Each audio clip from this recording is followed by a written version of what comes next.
Hello, everyone. Welcome to Developing Palates. I'm Aaron Loomis coming to you from the Drew Estate studio. With me today is the entire DP crew. We have June Liu, Seth Geis, John McTavish. How you guys doing this evening? I am the walrus. I was debating skipping dinner just to make sure I was as salty as possible for the show, but in the end, I ended up having some fried chicken, so I'm countering with some booze to sort of bring the saltiness back. And June, do you want to explain to us this fusion that you concocted this evening? Yeah. So Asian noodles with Italian or non-Asian sauces work really fucking well. For instance, I made Japanese udon and did pesto and put in some Italian sausage in there. So you're a drunk Really college good. student, and you want to get credit for that. Dude, look at this. I'm sorry. fucking- I'm sorry. I just Look, at- it's look at this. You know what they say about Southerners is true. They're uneducated. They're uneducated Southerners. All right. We're off to the He's in races. North Carolina, though. So just remember. yeah. Oh, I'm that's a better than northern South Carolina. southerner. Yes, it is. All right. So tonight we are doing corrected. our Cigar Media 2020 recap. We have two special guests with us this evening. First off, I will introduce Charlie Minato from Halfwheel. How you doing tonight, Charlie? And I was trying to light my cigar. Sorry. But, Now, you can continue to light while you speak, I think, right? potentially. Okay. We'll see. Don't worry. We'll give you plenty of water breaks during the show. Fuck. All right. Next, we have William Cooper from Cigar Coop. How you doing, Will? Hey guys, all ready for some inside baseball tonight? Yeah, lots of baseball tonight. We'll see if we can get enough navel gazing in tonight. Nasal gazing. Right. Hazel game. Navel gazing. All right. So if you're just tuning in for the first time to this type of show, this week we're going to do a recap of kind of the cigar year of 2020 from the cigar media perspective. I'm sure some of you have seen previous years, and we'll kind of keep a similar format. But we're going to cover several topics from how we saw the cigar year from our prospective brands, just kind of general thoughts and things like that. So kind of where I'd like to get started tonight is kind of talking about surprises for 2020 in regards to maybe individual cigars that we smoked, individual brands, or maybe particular events that happened during the year. And there's obviously, COVID is in here, so we'll have a whole section kind of dedicated to that. So I don't think we need to cover that in the surprises. But did anybody have any individual cigars that they smoked this year that kind of surprised them in regards to maybe something they weren't expecting, in regards to how good it was, maybe just a release from a brand that they weren't expecting, something like that? I'll hop in first. I thought the Mil DS surprised me, and not because it surprised me because it was good. It surprised me because it was an unusual profile for crown heads, and I think oftentimes when somebody comes out with a new line, part of me is wondering, is this just going to be a derivative of something else they do, and that's fine. But it did diverge enough from their core offerings that I thought it was a unique and interesting offering, and of course we talked about it, but the pre-light on that was very unusual. I don't know if anyone else not DP got the unusual pre-light, but that one threw us for a loop. Yeah, a little bit of that kind of maybe pipe tobacco, a little bit of factory Freak or smokiness whatever. to it. Or, yeah, Yeah. kind of got that. So one for me was the JRE Aladino, Cameroon. I thought that was, very interesting derivative Cameroon, I guess. Smoked really well. I liked it in Lonsdale size. I just don't. I think I like that the best of any of their cigars. And I think that's I found that interesting with how good some of the previous Corojos were. But yeah, it was just a cigar that I don't know that I was necessarily expecting it to do that well, especially when there's been a few other Cameroons out recently that have been getting some high regard. So I just felt that kind of was a bit of a standout in regards for me for the year. Anyone else got any other cigars that were kind of surprises to them for the year? I'll give you one, but you're not gonna like it. That's okay. I thought that Rocky Patel World Cigar Smoking Championship cigar in the Maraveya was really good. I didn't expect that cigar to be as good as it was. Is it just unique to that size? My experience with the Maraveya was much better than the other two sizes, but I didn't have a lot of expectations for any of the sizes going in. I didn't think the other sizes were bad, but the Maraveya really stood out in my book. I mean, I wasn't expecting something that would be top 25 for me when I picked up that cigar. Right. I understand that. June, Charlie, Seth, and you guys got any cigars that kind of piqued your interest for the year, I guess? I mean, in terms of surprises, I think Death Bucket 2 was a bit of a surprise. Not how the cigar turned out necessarily, but just, I'm not sure I would have said at the beginning of the year that Room 101 needed to work with any more factories given sort of the diversity it's had over the last few years. And the cigar tasted very much in that, Halfwheel has consistently said over the last 2 years that we really like a lot of the stuff that Hoy is doing. And it was in that profile. But yeah, late in the year sort of comes kind of quietly and obviously quite limited. But in terms of the cigar, it was good. And certainly didn't think, 9 months into the year we were going to get a Room 101 from Hoya. Sure. Seth, June, any cigars that stood out? Surprises or just stood out in general? Oh, sorry, Seth. Go ahead. No. You're going to say something more productive than I was. No, I wasn't. I was actually going to say something completely different. Well, I was going to say Charlie's say, video quality is amazing. Like, if you look at all of these pictures, that's really good video quality. I mean, I have the static background there. It's yeah. Well, I'm at a beach, so listen. I don't remember the classic Maduro being as good as we thought it was. Right. So that was a big surprise. Mm-hmm. You not remembering or the it being as good part? No, I'm confident with boys. not remembering. I'm confident with not remembering it, but I'm just not as confident as not remembering it being as good as it was. Think about that. I don't even remember the last time I smoked that classic Maduro. It's been a while, right? I mean, it had to have been for me. So I went in there zero expectations, but it was really cool to know that all four of us really liked it, especially knowing how much we disagree most of the time in the cigar review. All right. How about some brands that maybe surprised you, I guess, in a positive way? Let's keep this kind of steer towards the positive side of things. Any brands that kind of had some standout moments for you this year, whether it's the cigar portfolio, just performance over the year, things of that nature? Villiger. What's that? I was just going to say Villiger. I'm sorry. You go ahead, John. I was just going to say that, and this is not a knock on the larger companies, but I think what we tend to see near the last quarter of the year is we tend to see the boutique companies kind of come out with these releases, and then they oftentimes float to the top, whether it's on our list or the consensus or, just in general. And I felt like a lot of the larger companies had some, early, mid, and late year releases that were consistent, that seemed strong. And, we'll get into, is it strong just because of the competition this year? Or is it strong because they've been consistent?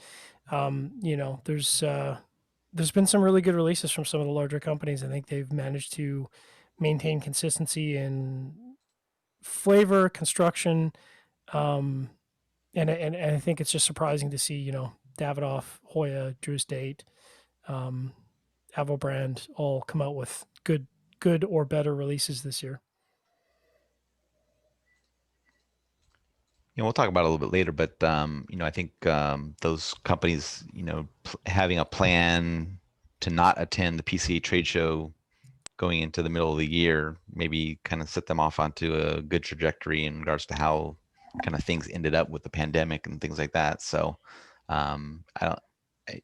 looking back, I don't think it's surprising to see that they, had some success during the year because they had already probably had alternate plans in regards to their outreach to retailers, consumers, etc. So, yeah. Well, I mean, I do wonder how much of that is, if you're a smaller boutique company and you can't be down in Nicaragua, the Dominican, Costa Rica, wherever your cigars are being made, and you kind of have to trust the factory to oversee what you believe your brand should be.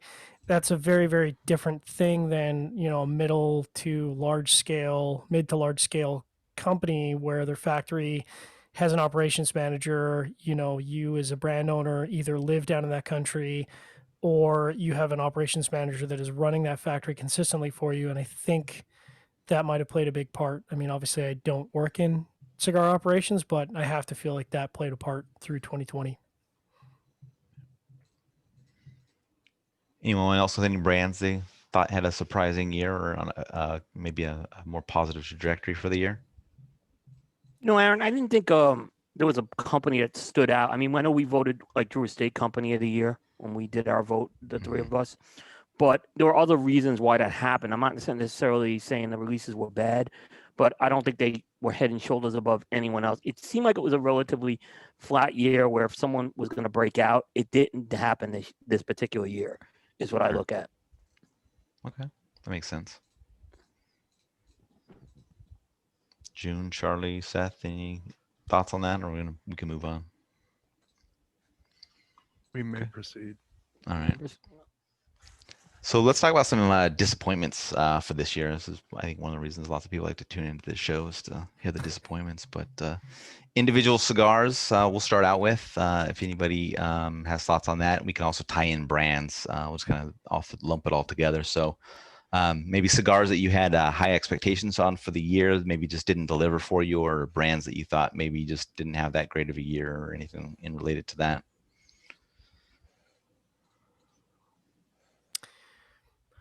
I'll hop in first again. Individual cigars, the experience that everyone else seemed to have with the Nat Sherman TAA was not the experience that I had.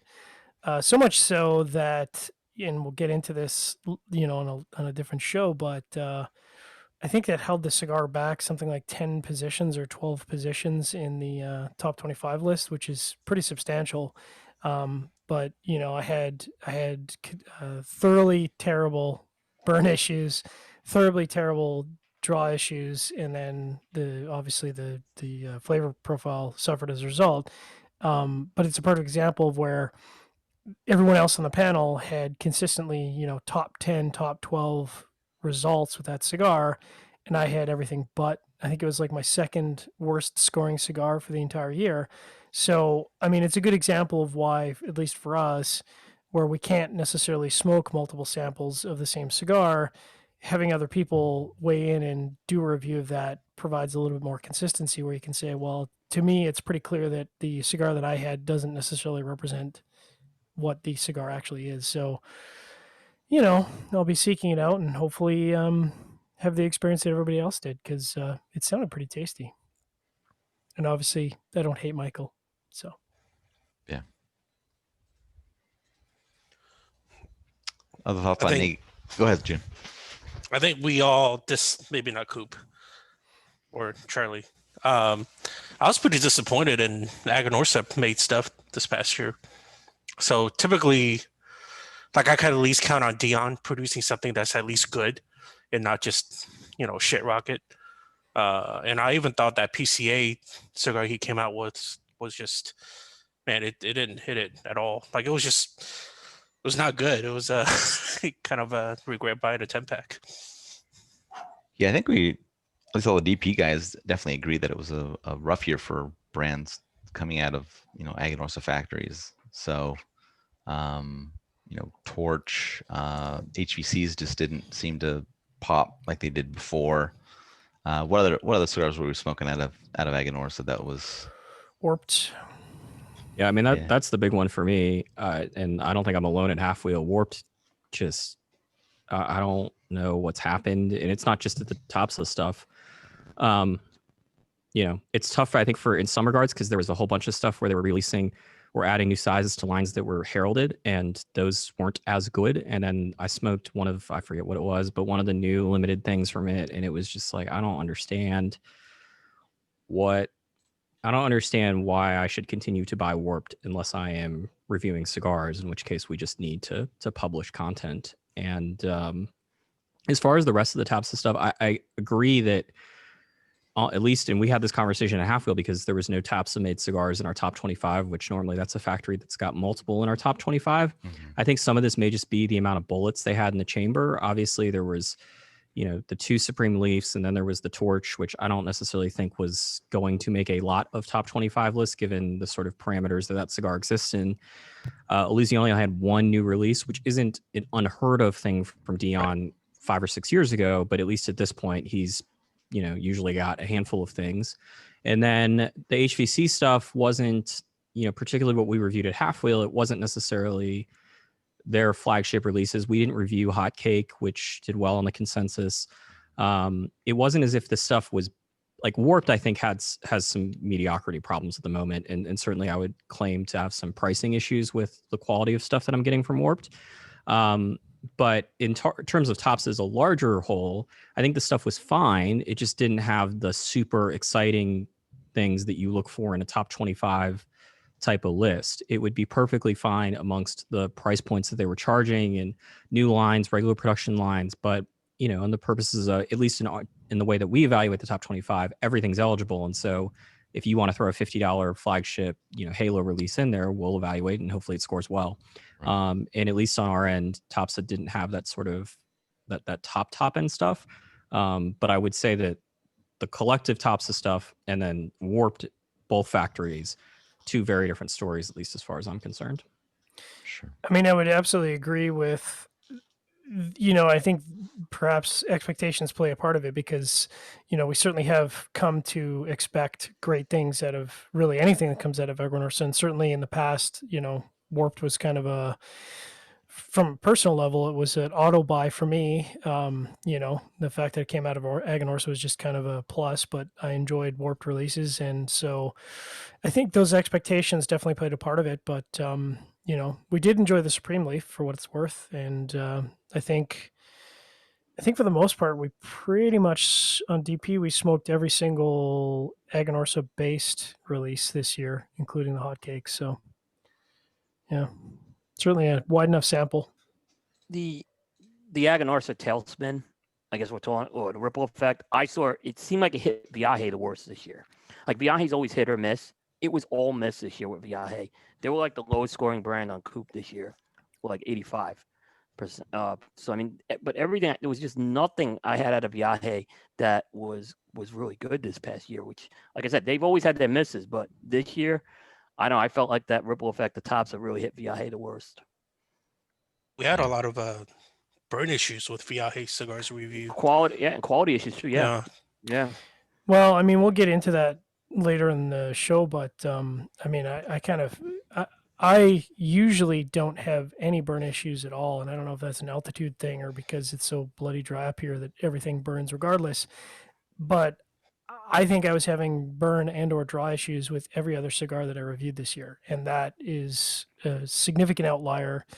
But it was also noticeable because it was the first time that I was having to dox cigars for either, a markedly resistant draw or the fact that I'm relighting the cigar while I'm puffing on it, which is certainly never a good sign. And that was not brand specific. That was pretty much across the market, with maybe Hoya being the exception to that. I'm trying to think if there's another brand in there that Davidoff, I think, and Hoya were the only 2 brands that I can think of off the top of my head that had consistently no issues with draw or burn. So, yeah. My father did well for us, I thought. Yeah. That Fonseca did smoke like a champ. That's true. That was a little bit of a surprise cigar because they were in a little slump. I thought my father going into this year, and I didn't know what that Fonseca was going to be like, and it actually turned out to be a very good cigar. That Cedros. We had a pretty spirited debate about the Fonseca because I think I would qualify myself as a My Father fanboy, and I did not feel that the Fonseca had the My Father DNA in it, which I think is a positive thing. I think it moves them outside of what you call their wheelhouse or their typical profile for blending. And I thought that was very welcome. I thought it was a nice departure, and it was a very well balanced cigar. So, Charlie, rebuttal? No, I liked the Fonseca. I agree with you. It was not part of the regular My Father, particularly not the factory's profile, but the brand has this very distinct profile that I think maybe wasn't there back in the early days, but certainly now I would have a tough time smoking a Flor de las Antillas and a La Antigüedad and really be able, and whatever the hell else goes in that category of really being able to decipher them. And I really wonder with Topsa how that's going to play out, because I think that there's like, it should make sense that Topsa is going to have good years and bad years given their reliance on Aganorsa tobacco and given their blending style, where it's not just Aganorsa tobacco, but it's also only a handful of varietals, obviously different farms, different regions and whatnot, but it's not the, you compare the blending notes you see from a cigar that's made at Davidoff's Dominican factory, and then you look at what's made at Topsa, and it's a very, very different story. And so if the tobacco that they're getting is good, the cigar should be good. But if they're having a down year, particularly considering the standard that I think they've set after the first or second year that factory opened or rebranded, then there should be some off years. But unlike, my father, where they also make cigars with Sumatra, and they make cigars with Connecticut broadleaf, and they make cigars with Ecuadorian Habano, and they make cigars with Nicaraguan Rosado, at Topsa, it's like, okay, you've got a handful of wrapper options, but they're all basically Topsa or whatever they're getting from Ecuador. There's not a ton of Connecticut broadleafs. It was always weird to me at the trade show 2 years ago, I guess it was, when it was every single new release from Topsa, absent Dion stuff, was all the same, that same wrapper that they were growing in Jalapa. And it's just like, how many blends can you come up with the same ingredients? And you run this risk where you put, everything in one basket. And if it goes poorly, it's going to go poorly for everyone. And I think maybe we saw that effect with Topsa this year, where the tobacco just wasn't as good as the standard they've set. And therefore there were limits to how good those cigars could be. I'd be curious to talk to someone that smokes a lot of core stuff from Illusione to see if they have the same thoughts. Cause obviously I think our opinions are largely based off of new stuff. Mm-hmm. Seth? Other brands? Yeah, I was just gonna say, a lot of my, the core stuff that Illusione I've had for a while, so it's just been aging. So I haven't smoked in the new stuff, but I think Charlie nailed it with the tobacco aspect. Like core stuff, that's new production, right? Like 2020 production. Yeah. I mean, it'd be nice. Are we going to see my father? I mean, Charlie, do you think we're going to see my father produce, more Nicaraguan puros in this category of like Fonseca, and they're going to kind of reclaim that pure Nicaraguan quality again? I don't know. I mean, I think that the Garcia's been around for, it's not like they're a brand new company. We've seen what the blending style for the Garcia family has been for the last decade. And obviously you've got the Jaime Garcia with its wrapper, and you've got some Mexican San Andreas stuff in there. But by and large, they seem to really like a specific profile of spicy cigars. They've done obviously very well, no doubt helped by two CA #1 cigars of the year. I don't know why you would think you should change that. You compare the early days of my father, back when it was, Don Pepin Garcia and El Rey de los Habanos, you compare the cigars they were making then, which I enjoyed a lot more than a lot of the core stuff that the Garcias make today. And it was no question a very, very different profile. But like, as a company, they were not having the success that they, have today. And so I don't necessarily know why they would change it unless they bring in somebody else that likes something different. It's sort of, like the Padron Damaso discussion. Like, Padron makes one cigar more or less, it's one very specific profile with a couple of variations to it. It's no surprise that, given that none of those cigars had an Ecuadorian Connecticut wrapper, that when Padron went to make an Ecuadorian Connecticut wrapper, people didn't really like it. And I'd be fascinated to know how many Connecticut cigars Jorge Padron was smoking 10 years ago, because I'm guessing it was pretty limited.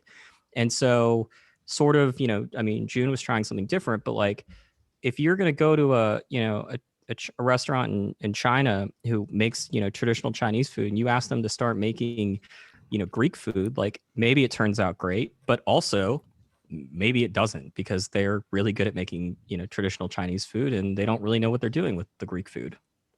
Yeah. And also you have to kind of look at who's working in the kitchen, you know what I'm saying? Because, in the kitchen, Yeah, but if you're trying to make Greek food and all you've been eating is, Szechuan cuisine for all your life, like, if you don't know what Greek food tastes like, you don't know what good Greek food's like, you don't know what bad Greek food's like, you haven't really watched like a ton of people make Greek food, like, I'm guessing it's probably, it's going to be something, but it's probably not going to be great traditional Greek food. great. You know, No, I when you want put great it food. when you put it like that, it makes sense. Going from like Szechuan to tzatziki that's a big jump. Do you guys think with Fonseca that it's like a chicken and egg versus thing? Do you think that they had this blend developed for a while and they were looking a way to market it and they got Fonseca? Or do you think it was the other way around? Is okay, they got the Fonseca brand, and now we have to try to come up with a blend to kind of fit in there. We kind of hashed this out in the review, and let me just pretty much just repeat what I said in the review, which is if it was a blend that they already had prepared and they managed to successfully put banding and marketing on it, they've probably pulled off something that I don't know has ever been successfully done in the industry before. So I seriously doubt it, but if they did it, it would be extremely impressive, and bravo. I don't know. It didn't strike me as, hey, we have 50,000 of these sitting in the factory and they've been sitting there for 3 years and we just need to get rid of them.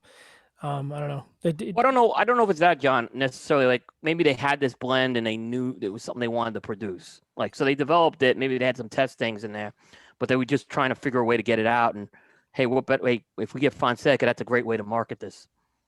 Fair enough. That's kind of what I was thinking. That's what I was because I don't think they got the brand and then went to work on this. It just seemed like way too fast. Yeah, but it's not. This isn't Padron. Yeah. Yeah, They have those doesn't tobaccos. take them 10 years to Yeah, develop. no, I mean, like they're making Gabawan. Like Yeah. they have the ability to make mild cigars. They've just the Garcias, by and large, have chosen not to blend their own cigars like that. fair Yeah, enough. but there's a difference between blending a mild cigar and blending a mild cigar that's But they have the good. capability. But they have the competency, the core competency to do that. I get Fair that. enough. Yeah, Yeah. my rebuttal to Coop is that I could understand if it was Padron doing this and you're like, huh. Right. Like all of a sudden they have a cigar that's drastically different to anything else that comes out of that factory. It's also quite good. And they, like, is this the chicken or the egg? But like the Garcias have been working with a lot of these tobacco. I mean, I don't know exactly what's in it, but it's not like the Garcias woke up in December of 2019 and were like, well, it's time to finally blend something out of our wheelhouse.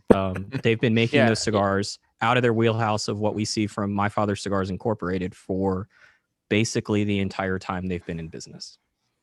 It's their Jerry Maguire moment.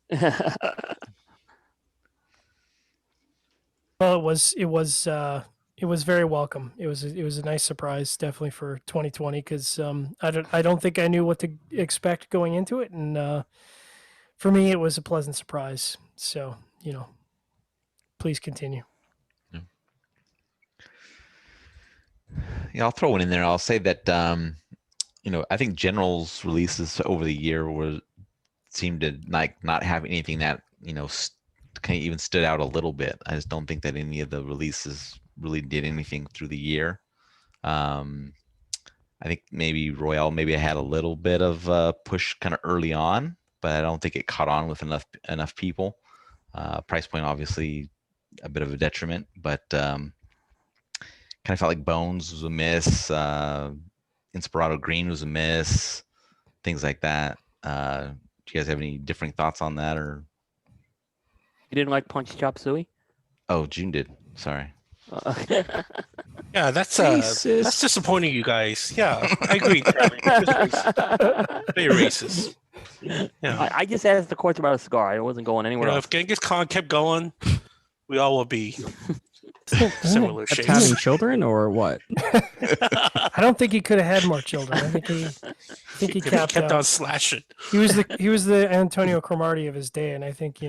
That's not a fair statement. Antonio Cromartie is in a different spreadsheet from Genghis Khan. I don't. The thing with General, it's so tough for me to figure out is like obviously they were one of a handful of companies that planned on not being at the trade show. They're a company that, I'm sure when they need to be, they can be agile and change things around. But by and large, I'm guessing they need to really plan things out and have a clear plan, probably more than 12 months in advance about what's coming out, given the size of that company and the fact that, they can't launch a new line and sell 5,000 boxes. That would be a disappointment for them. Yeah. But obviously with coronavirus in the middle of the year, like it's tough to figure out how much of it got shelved. Like, was there going to be a Cohiba Spectre if COVID doesn't happen, because I know Drew State got lauded a lot for like, hey, it looks like they didn't really miss a beat in the grand scheme of things, but we don't know, because we don't know what they might have done without it, even without the trade show. But it really did kind of feel like General's releases just kind of came and went and came and went. And certainly I think if you're a retailer, you'd probably say, also not having in-person events, where they're giving away, I mean, they were still giving away the coolers and whatever the hell else, but it wasn't the have everyone come together and talk to the rep. It was, you go in, buy your cigars, and you get a raffle ticket, and we'll let you know in 2 weeks what happens. Yeah, I mean, they're running a very, very specific company absent Cohiba, which is, let's make cigars that are under $10, and we'll see if one sticks. Now I will say that I think across DP the outlier, because I think I had in my personal top 25, I think I had both diesels land on my personal top 25, and I don't know that anybody else on the panel did. So that puts me in a unique group. Hey man, I had that punch. That's right, you had the punch. Yeah, I don't know how that got there though. Seth. Chop suey? No, the knuckle buster. Knuckle buster. Oh, got me all excited. Didn't they add one of the Epicures, the Hoya Epicure? Didn't they add one this year? I don't think so. That wasn't a bad cigar. No, it was a good cigar. It was a good cigar. Yeah, Wasn't that released this year? Didn't they release a new early in the year. Yeah, I would Oh, say did it's they? probably one of the better Epicure? releases they had this year. I Hoya? thought that was a 2019 release, but it's been 5 years, so I really can't remember anymore. Nope, it's a 2020 release. Wow. And There you go. like April, not January. I'm telling Wow. you, April was Yeah, 5 I years thought ago. That was like seriously. right at the beginning, man. I thought that was a pretty good cigar. Beautiful wrapper. I have no idea what I thought of it. I honestly that was a good cannot cigar. remember. Yeah. Yeah, I mean, it's felt like Altadis had a little bit better showing. Davidoff, Drew State out of like the the big four that we're not going to be having going to the trade show. So it just seemed like General didn't have as much of a. Alta just Showing. waited too long on their best release for the year. I mean, which was Monty 1935. Which Seth Didn't wait too long. Seth agrees with you. yeah, if they I know Hinto Seth doesn't agree, man. I wasn't. I know there's I know two people who really like that cigar. Yeah. You're one of them, and GM Alan Rubin's the other person. Well, no, Bear liked it. All right, there's Bear was a big 2.5 fan. people. I'm sorry. There's Bear is a three bear. Yeah. people. Bear's a bear. I think because of the lateness of the release, that's going to end up landing on the 2021 release list for For us. us, yeah, it will. It's gonna be in the it's gonna be an unfortunate. It's not- 2024 for Coop. It's gonna no, but I think it's gonna unfortunately I think it's gonna miss on a lot of people's lists because of the price point and the fact that it's released earlier in the year, kind of technically. You know what I mean? Absolutely. I mean, that's well. I mean, we'll get. I'll save it Yeah, for the consensus yeah, talk. yeah. Yeah. I'll save my opinions on that until we review it and discuss it as a group. We can talk about the Ox anytime you want, man. With the year of the Ox? Oh, let's talk Yeah. about the Monty. Yeah, I know. I'm just throwing some early shade. Any other cigars or brands that you guys want to chat about on the disappointment side? Oh, disappointment. Yeah, I mean, you can talk about positives still. We went back to some positives in this section, so that's fine. It's all grading on a curve. I appreciate that Halfwheel also appreciated the Four Kicks Capa Especial. I think Ernie does a great job with Ecuador and Sumatra, and I thought that was a great release. It was a good cigar. I was looking for a little bit more out of you on that one, Charlie. A little bit more support. I mean, but I'll I take liked it. I when they wasn't as sent out high- this. Go ahead, Coop. I wasn't as high on it. Like Aaron gave me some shit on Calaveras 2020, which I liked. I like 2020 Calaveras 2020 better than the Capa Especial. I mean, I liked the Capa Especial back when it wasn't Mr. Mustard, or maybe it was, but when like Crown Heads was sending out samples of trying to pick those three blends, like there was a clear standout, and it was the one that didn't have the Ecuadorian Habano wrapper to me. But glad we finally got it. Yeah. So let's talk about some trends maybe that happened during 2020, and I think I had a couple on my list. But if you guys want to throw anyone's out, else out there. But always kind of hearing, throwing out the year of particular wrappers and things of that nature. I know Charlie's favorite subject, but two that maybe kind of stand out this year: Connecticut Shade, Cameroon. Any thoughts on either of those varietals having any kind of a run this year in regards to what was released? But in terms of a Connecticut Shade release? Yeah, like did you see like there was a maybe a higher level of Connecticut Shade releases this year compared to other years on the Cameroon side, etc. I think it was just kind of a continuation of. Well, I don't know if it's a continuation of a Cameroon trend. I think there's one release. How many were there? No, there's a bunch by General. Technically two, only two. Unless, I mean, you can call it Cameroon, but you get into the argument of, transplanted seed that isn't grown in the region that it's named after, while it tastes delicious, does not count because otherwise, it's Ecuadorian shade per se, or Ecuadorian Connecticut shade. It's Honduran. Honduran is not Cameroon, although it is tasty. Yeah, I mean, the Cameroon stuff, it's like, so there was a new size of Warzone. Mm-hmm. There were 3 new sizes of Baca, 2 of which were announced in 2019. Mm-hmm. And then there was the Honduran Cameroon seed. Yep.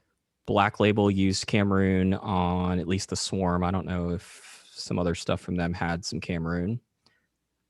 And so we're at 5 new SKUs. You could throw Partagas, the Partagas, and the Partagas is in a new cigar.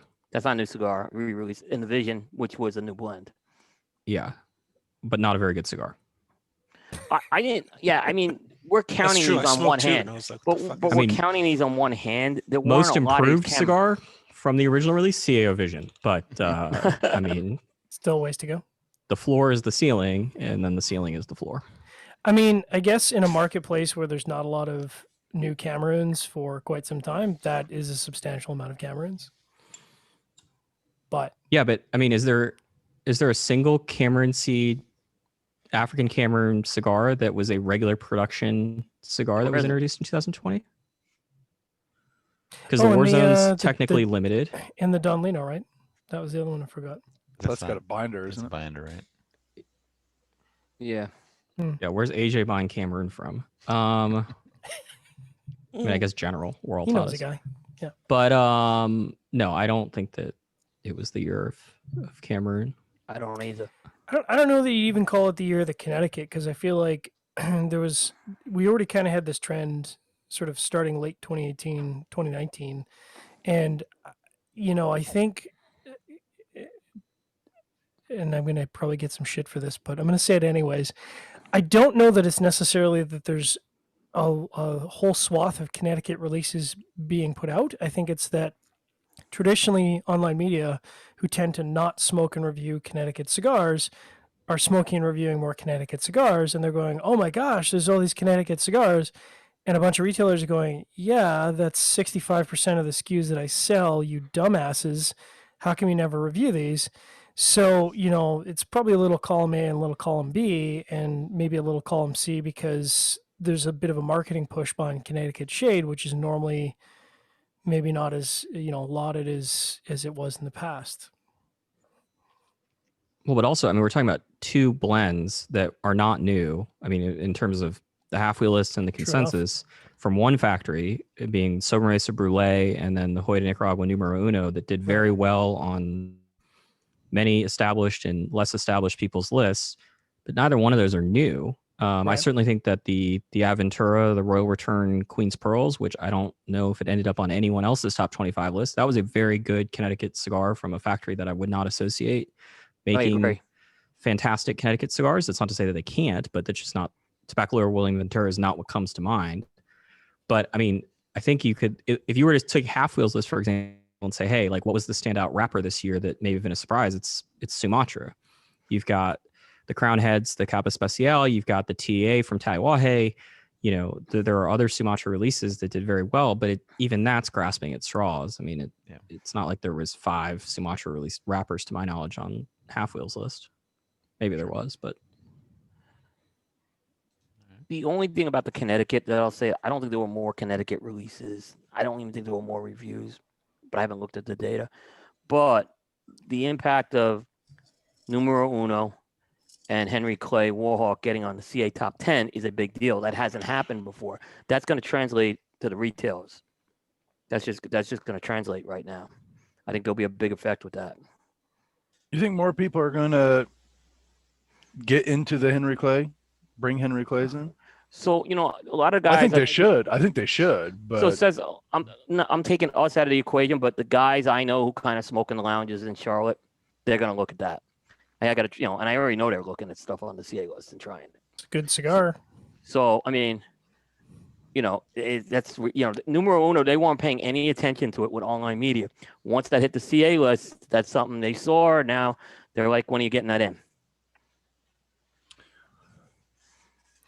Truly the only release or the only list that really moves the dial at the retailer level, Yeah. like it or not. I'll be interested if Henry Clay is a brand that I think needs to get more love from people. But then again, I think retailers need to pay more attention to it. I think there's good offerings there. Yeah. Here, you know, here's the thing. I'm not trying to knock Steve, but did Sober Mesa Blue have the same turn at the retailer level? Then those are going to happen. I don't know yet. I don't know the answer to that yet. I'm not saying yes. I'm not saying no. But that would be what I'd be really interested to see. If Sober Mesa Blue, you know, Brulee Blue, which got a lot of attention from online media this year, you know, does that start to move the needle at the retailer? Keep in mind that's a more limited cigar, so it's tougher. yeah, I mean that's the problem with all this is we're talking about Yeah. not only stuff that's even if it wasn't on the CA list is going to be tough to get, but also like, you know, I mean, I was on the phone with Saka earlier today, and he was like, "It's actually not limited. We're continuing to make it, and we're going to ship a little less than 1,000 boxes again, but we haven't shipped the cigar, I forget, since like October." I mean, you know, we're talking about, you want to talk about the impact of Pledge versus all of the Connecticut cigars that are on CA's list. I mean, No, you're right. There's no comparison. I mean, Warhawk, isn't that supposed to be a limited release? Like, I mean, who knows if Altadas decides to bring it back, but there's just, we had this discussion internally with Hoya. I was a big proponent that as a factory, we had to sort of acknowledge that Hoya did really, really well, absent the Room 101 Death Bucket, which also was a $12 cigar. But like, they did really well with super high-end cigars that were not new blends. When it came to the Fratello stuff, it was a much different story. And the reality is that, you know, Fratello needs to sell a lot more of those cigars than Hoya needs to sell Numero Uno, because those are regular production lines that are priced aggressively. Mm-hmm. Yeah. I mean, did it surprise you at all, speaking about the Numero Uno, did it surprise you at all that the follow-up size performed as well as it did when traditionally, no? No, I mean, you know, it's a good blend. It would be a shame if I mean, Hoy is making really good stuff across the board, or not across the board, but in a very wide aspect. I shouldn't say not across the board, but they're making a lot of very good cigars that are very different from one another. You know, if they were to take the Numero Uno blend and the cash they built up with that and whatever limited capacity that was from Half Wheel, and then approved a mediocre cigar, like that would be head scratching. And, you know, I expect better from Hoya, and I think everyone should.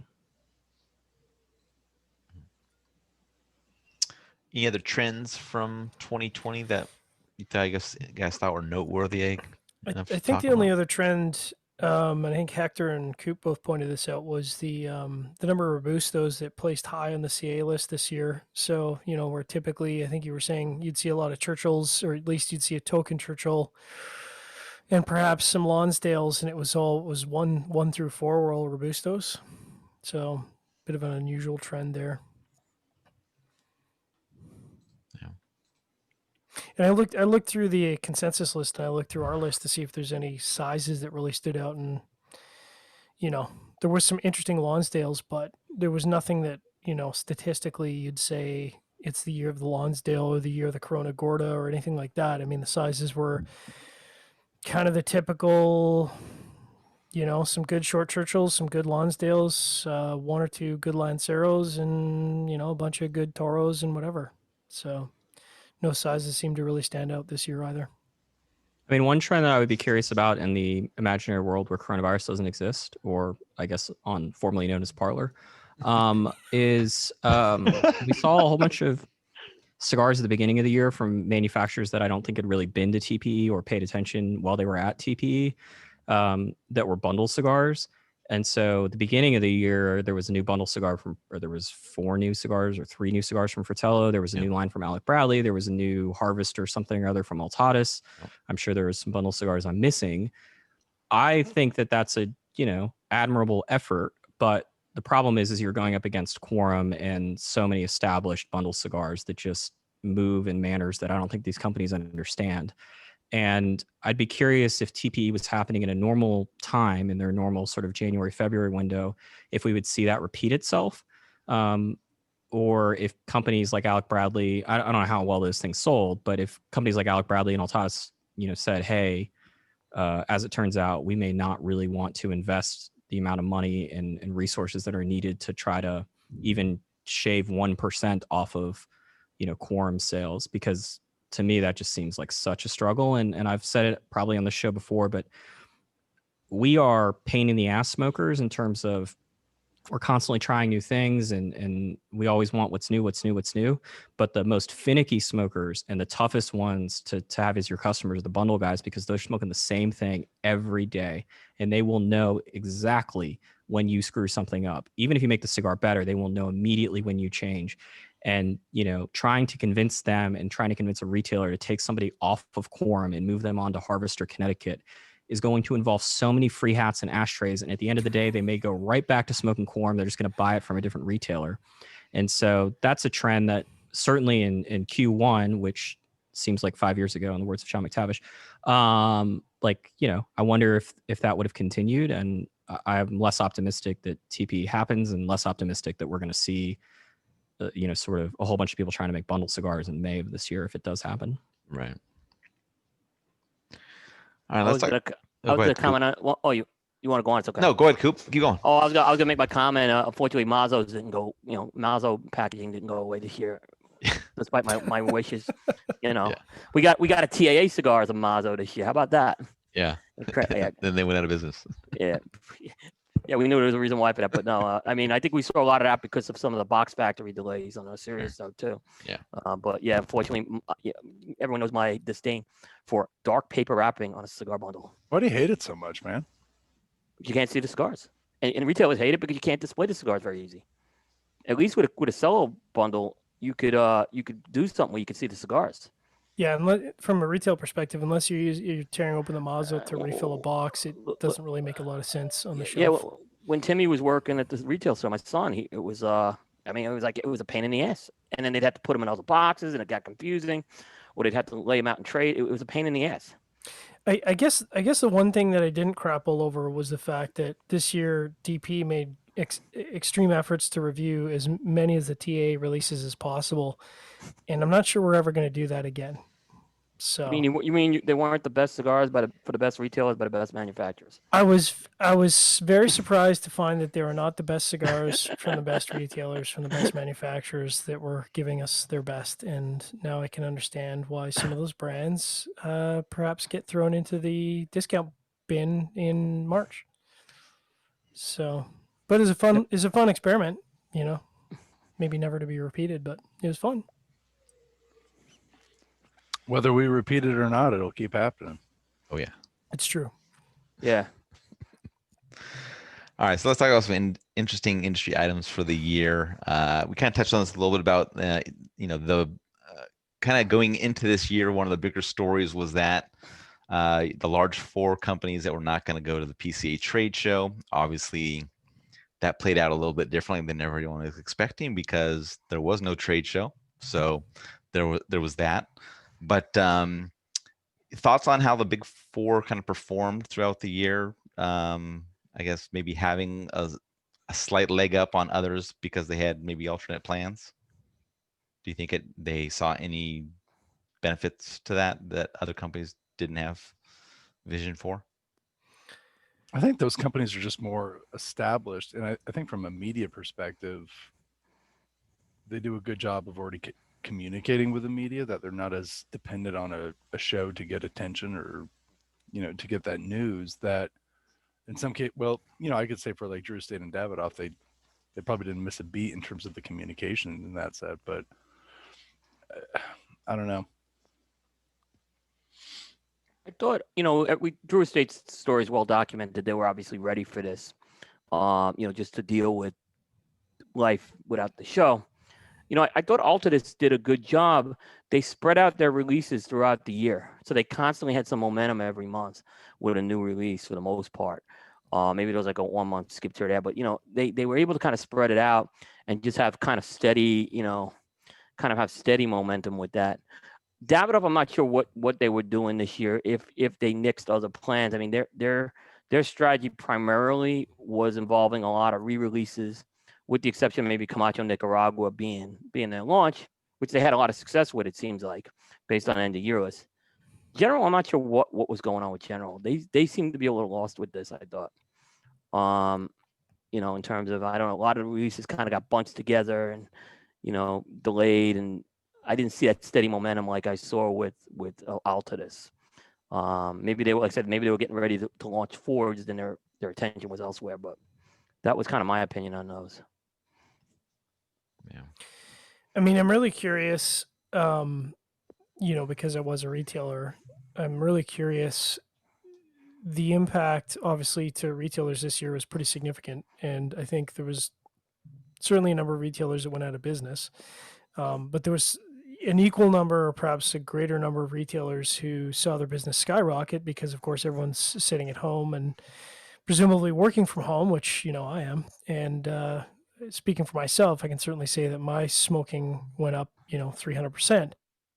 So the question really is, with the COVID restrictions, state by state, were those retailers able to deliver on demand based on the inventory they had or the inventory they were able to bring in, or was that more of a boon for online retailers who are already nimble and agile and able to, do FIFO and get that product out the door to someone 24 or 48 hours later when they really want it? Yeah, I mean, all those companies had, I would assume, stellar years, as did most of the, I would say, 25 largest cigar companies, 30 largest cigar companies. I mean, the demand for cigars for the first time in a while was outpacing supply by a very, very clear margin. And that meant that it wasn't just the online guys that killed it. A lot of brick and mortar people that don't have internet presence, got to win off of, the situation that John and many other people were in. Whenever Coop returns to his conference room chair, I have some thoughts about Altadis. But it's all grading on a curve. Like, until we could see what their plans were otherwise from like a launch rollout perspective, it's so tough, because on one hand you can say, well, there weren't as many new cigars from these people, and that therefore there probably weren't as many good new cigars from these people. But like, to Seth's point, like, they don't really need the media that much, certainly not as much as an HVC does to begin with, because not only do they have established channels to pump out this information to, but they also have reps in every territory that all they sell are those products. But now that the Hyatt conference room guest has returned, I thought Altadis, of the four of them, had the sort of most fucked year, despite the fact that Halfwheel gave Imperial at all the company of the year. Altadis couldn't ship anything on time, and that created a scenario that I found to be the exact opposite of what Coop was suggesting, or at least the scenario was the same, but the effect was drastically worse, which was Altadis would announce something and they'd say it's shipping in 6 weeks, and then they would announce another thing, a month later, as they had planned on, but the first thing hadn't shipped. And particularly in the first half of the year, it was like, wait a minute, you guys aren't keep announcing new cigars. You're not announcing stuff for like Q4. You're announcing stuff that should be showing up at retailers in the next month or so, and you still haven't shipped the last two things. And then it was just like confusion of like, oh, hold on, that's shipping now? And I don't know how relevant that is to Altadis, because I'm not sure how many consumers are honestly paying attention to when, Henry Clay Warhawk, sad trombone Seth there. But like, I don't think people are really paying like this isn't Pappy. They're not lining up to make sure they get into their store so they can get Henry Clay Warhawk. But from a media perspective, particularly someone that's writing shipping stories and trying to pay attention to the release list and trying to buy cigars to review, it was a clusterfuck. And they even acknowledged as much, that they were just, coronavirus or otherwise, having a whole bunch of difficulty shipping stuff remotely on time. It wasn't, but was it much different than any other company having that problem? I mean, and you're right. That was my other point I was going to make. I don't think most Drew people- Estate, General, or Davidoff had that problem. I don't know about General. Drew Estate didn't seem to have the problem. But here's my question. But like my other point, you just said it. Most people don't even know. That most people don't. Yeah, most people. It's us who notice that stuff. But most people just don't notice that stuff. Yeah, but I mean, if you're a retailer that's, you know, concerned about space in your humidor and you're placing orders for these cigars, and then they say they're going to be here in 4 weeks and they aren't here in 4 weeks, and then the rep walks in or sends you an email, is like, hey, would you like to buy this new stuff? And you're like, buddy, like, where's the old stuff? Like the new old stuff. Yeah. Like, that's tough. I mean, obviously, in a world in which you're not doing, you know, in-person events and you're not necessarily as reliant on promos and swag and whatnot, like, it is what it is. But I think Altata's like, yes, they had constant stream of new information, but a lot of that, if you were a half-wheel reader, was because Altatus would announce a new H. Upman that was supposed to ship in 4 weeks, and then they would announce a new Monte Cristo 4 weeks later, and then they would announce that the H. Upman shipping, and then, you know, the cycle just repeated itself, and I don't know if that's a good thing. I mean, I can't imagine, like, if you're going to do that, why did you plan? I mean, like, you clearly planned on shipping them on a certain date, and you didn't do that. And that can't be good. No, but how many people were clamoring that the Onyx cigar maybe would ship late? That's Well, how many people were clamoring for the Onyx cigar to begin with? Right. I know what you're saying. I'm not saying it's a bad. I'm not knocking the cigar right now. I'm just saying I don't know. What's a fraction of zero? But like, I mean, you know, what did you think when you saw the Onyx press release come in? Like, oh yeah, that exists. Yeah. Well, I'm like, they're trying to resurrect the Not brand. at my local store, but it does Right. exist in Right. the I'm like, ether. they're trying to put some juice on that brand, obviously. Yeah. By the way, for the record, I'm still I laughing at think- my sad trombone Seth thing. Yeah, I was just gonna say thought maybe that's- you should be lining up for the Henry Clay Warhawk. You know, it's a reasonable price point. I'm just saying. It's a not bad good cigar. Like, I'm Good not cigar. suggesting that. Yeah, No, like, I I'm know. just No, I'm saying saying that. it- Why gotta be an asshole, No, Charlie? I'm just Just trying to make it clear that I'm paying attention to what Seth's, you know, saying. I'm just being. Listen, dependent. even those cheroots are entertaining for what they are. Now, the one thing that we do have on here, and I have to assume, you know, for the mid-sized brands, probably was pretty impactful, and that was having to recall or basically stand down your entire internal or external sales force as a mid-sized brand. That's probably pretty impactful. You know, where a large brand, you know, the Drew Estates, the Generals, the Davidoff, you know, perhaps you can go 8 months, 9 months without an external, internal sales force kind of pumping that brand up. It's just gonna cycle over. But if you're a mid-sized brand, you know, and you're not in there to fight for that humidor space, that's probably going to hurt you come 2021. You know, especially Not as if much you- as not having the product to ship to begin with. that was going to be my second piece, is that especially if you weren't able to deliver on the product, and now of course that shelf space is empty, now you run into the risk of I mean, being it's- replaced. We can always tell.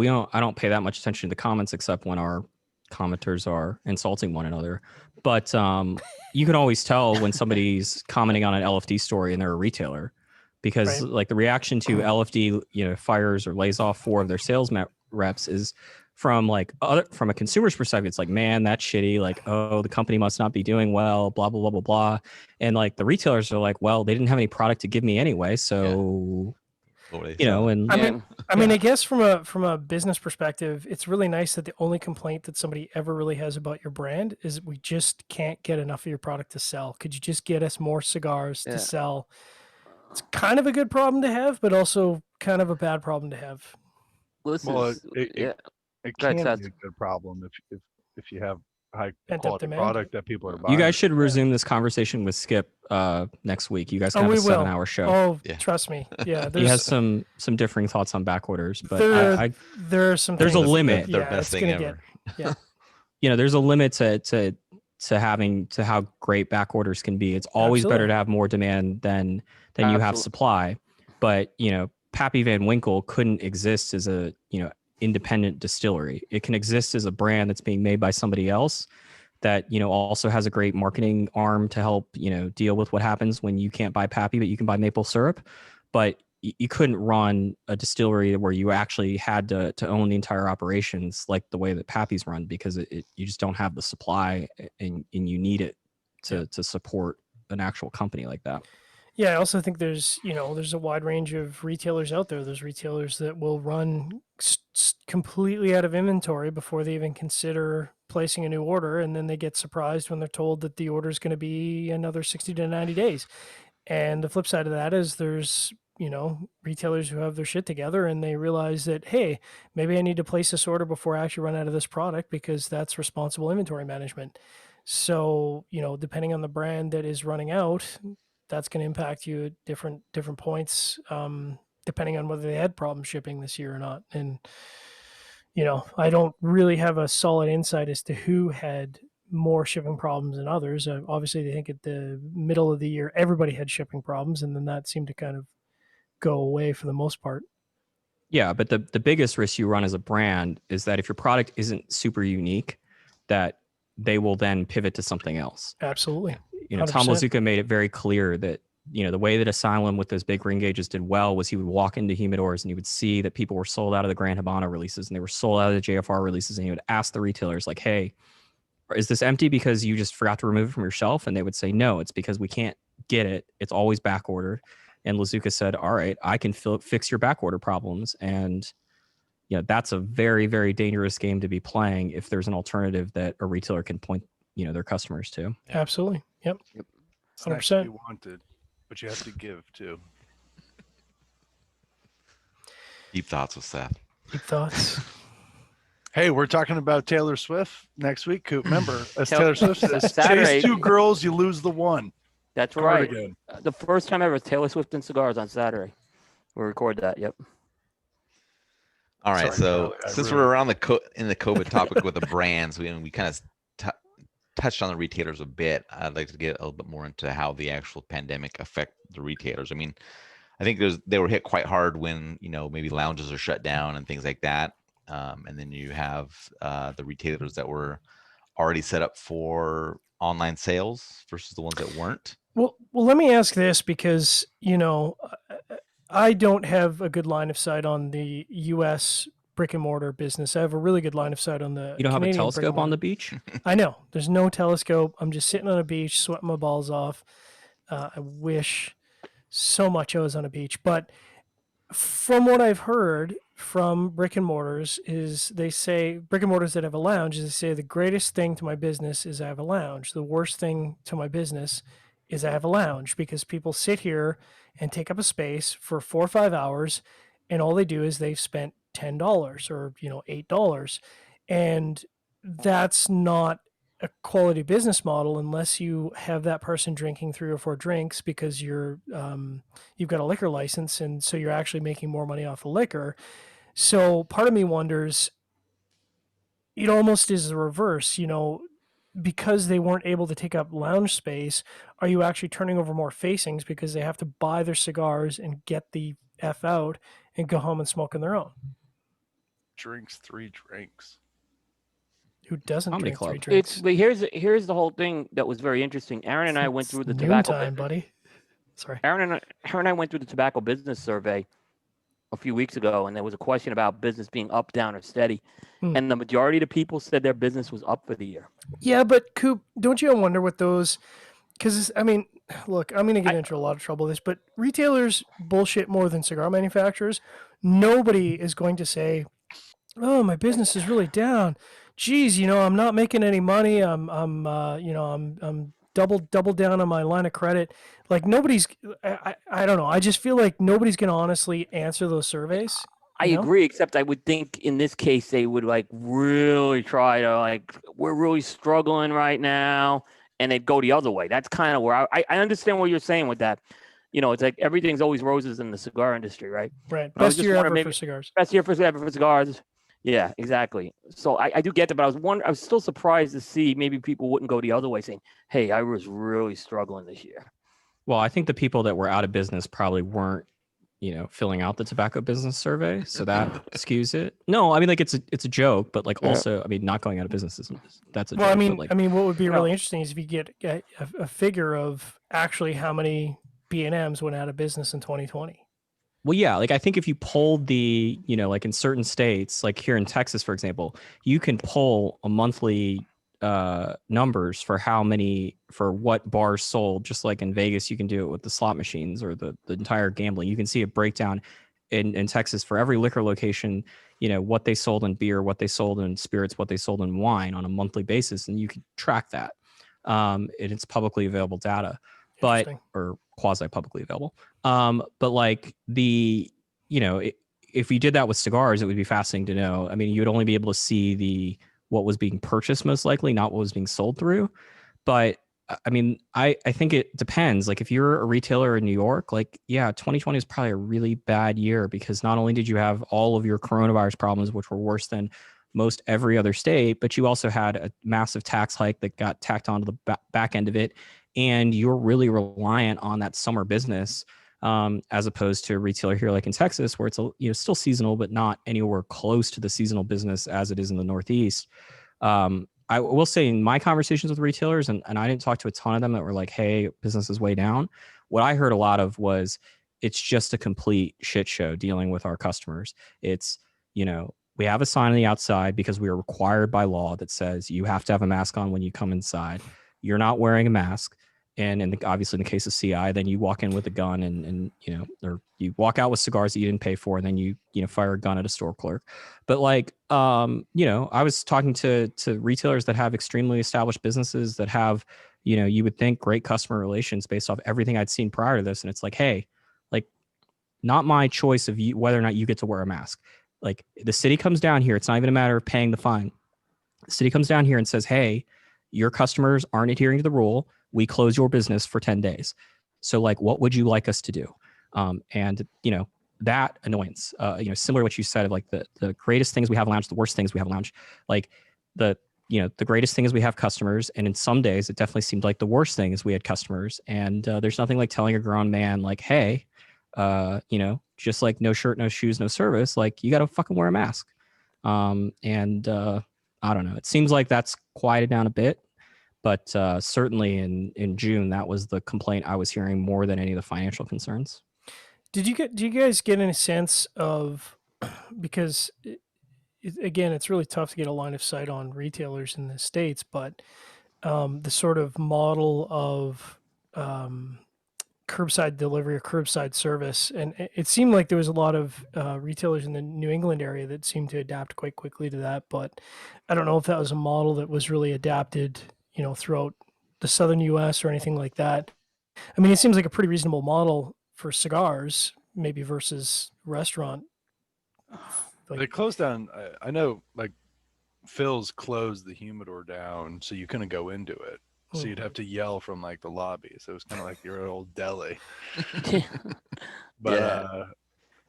I mean, they did that for a while. Yeah, it didn't seem like curbside. I mean, there was times retailers had to do it, and I may have underestimated how well it did in other parts of the country. It didn't seem like it did well in the Carolinas, but in the Carolinas, everyone was looking at that. Everyone had a loophole, it seemed like, to open.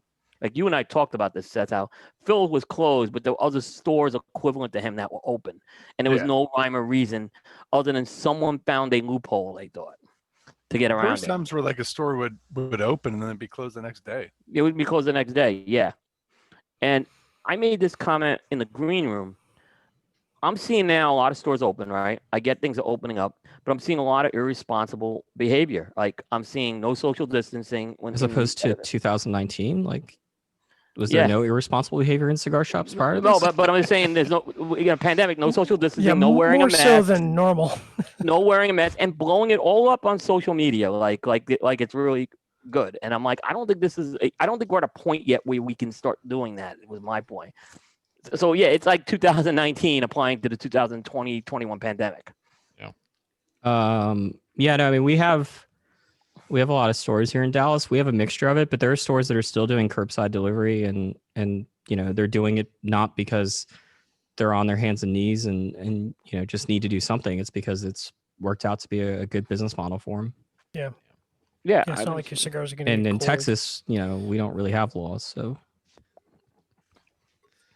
You got one law.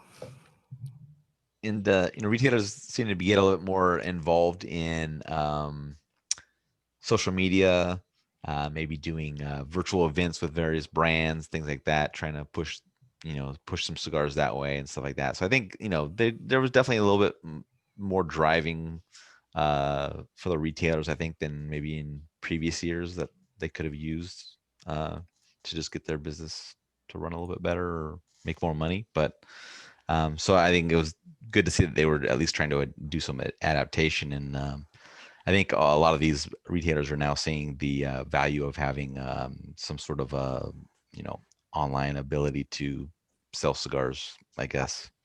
And the I ones have that were already a set up. question for the panel. Sure. So obviously with PCA skipping 2020, and we'll get into what 2021 is going to hold. Do each of you believe that because of the lack of a trade show last year, that there's going to be a pent up demand from retailers who perhaps, and I'm just throwing it out there. I'm a cynical guy at heart, but I'm also hopeful. Do you believe there's a pent up demand that potentially retailers might attend the PCA because all of a sudden there's a trade show and hey, we can actually attend? Or maybe because they just want to go to Las Vegas. Or maybe because they just want to go to Las Vegas. I mean, I don't really care why they go. I just care the fact they do go. I think that if anything, I think it's going to be more so if you see Fuente and Padron and a couple of these other companies that they really want to get these special cigars from. Mhm. If they really hold to their guns and make that push, that will be I imagine the impetus. I think that so many of these retailers that are on because remember, we're talking about the retailers. There's like 2 retailers that are concerned about health. And then there's the 500 that are on the disgruntled PCA bus.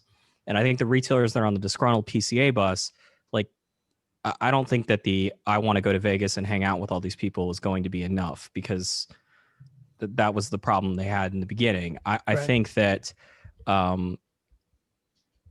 you show up at the trade show, you get rare pinks. You show up at the trade show, you get the Fuente Padron collaboration.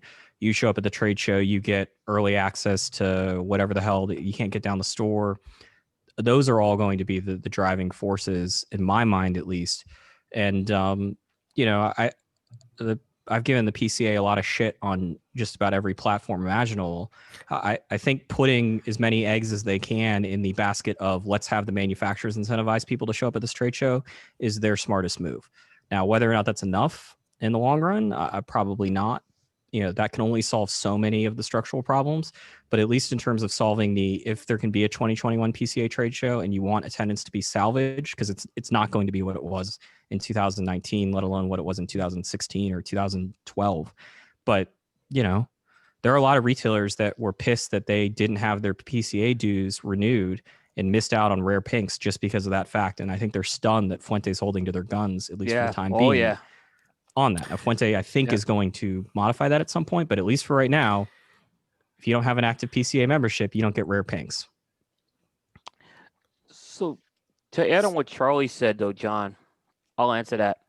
The thing is, the trade show is not going to, if there's a trade show or not, is anyone's guess. Let's say there is.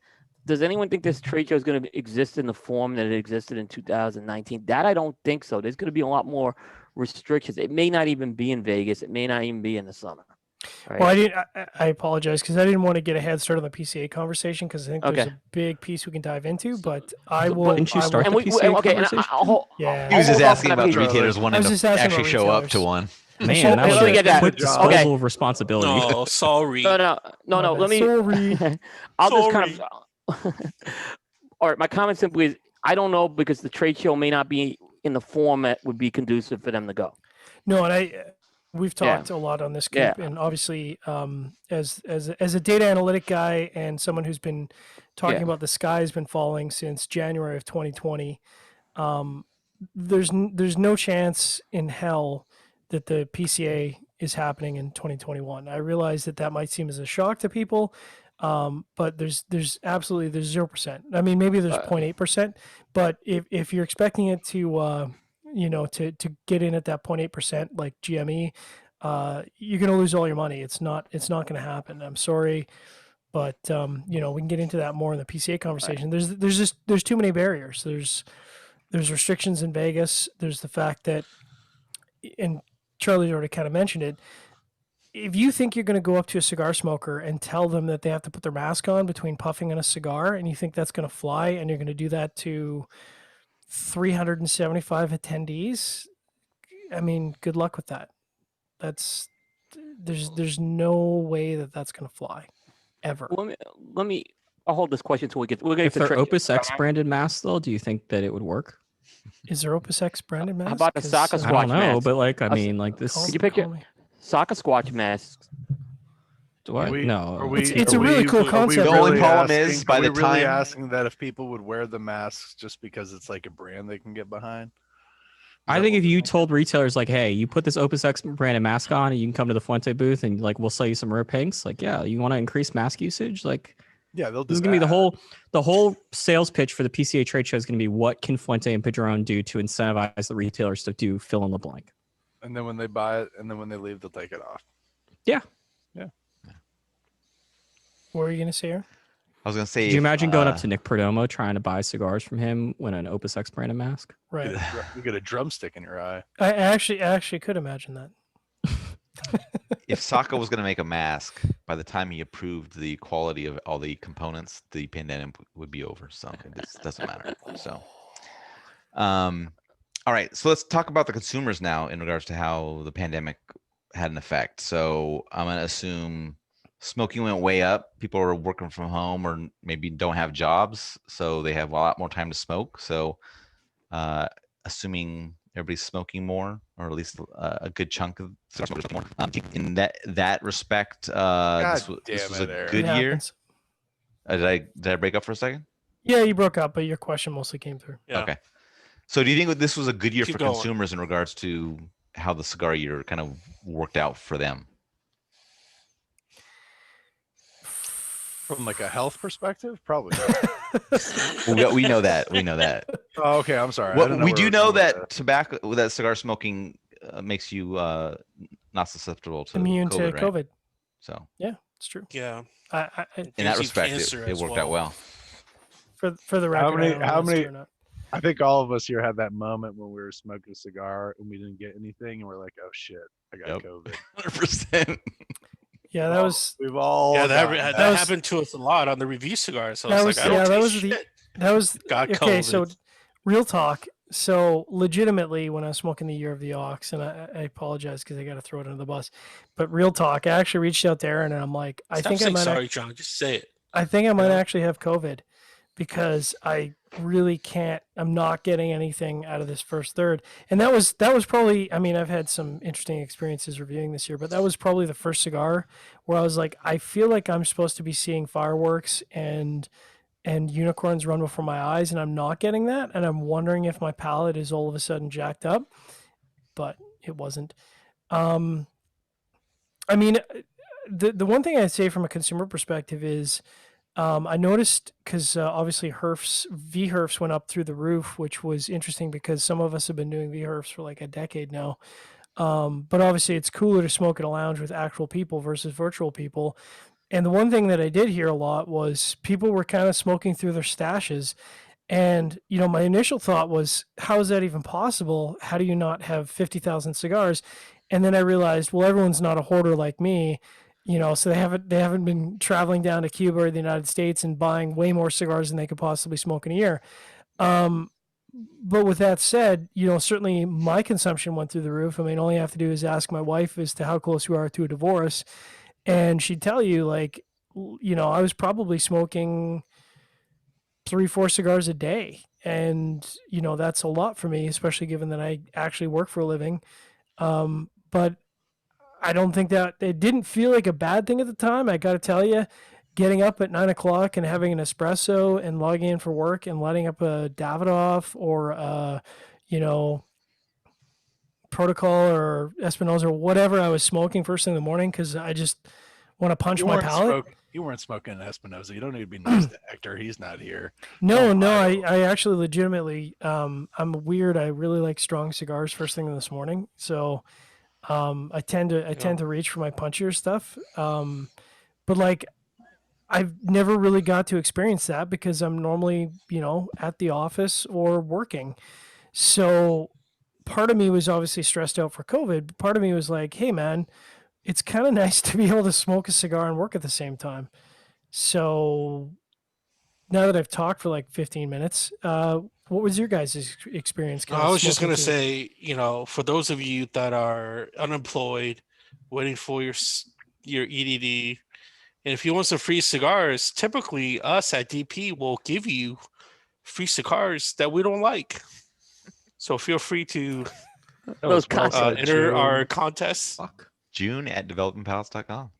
Yeah, We'll fulfill all your cigar dreams. I got lots of cigars. I noticed you're no Avo unemployed, so we're gonna Maduro give is you being some given out crackers. in those contests. Yeah, man, this is I charity. asked Aaron if I could enter the contest for the Avo Maduros, and he said no. No. Dick. All right, so let's get to something that we can talk a little bit more in depth about, and that is Hold on, how I have something to add. Oh, go for it. Nice. I actually think that it was probably a shitty year outside of the you get to be at home, and if you have a place to smoke at home, like, I mean, if you're living in New York City, you're at home, from March for a very long time and may not have a place to smoke. But I also I can't imagine it was a good year to be a cigar consumer. I mean, you lose, like, if you like Nat Sherman, it was a great year because in the middle of the year, your cigar smoking habit got a lot cheaper. But you lose the lounge, which may not be my favorite activity in the world, but a lot of cigar consumers obviously enjoy that.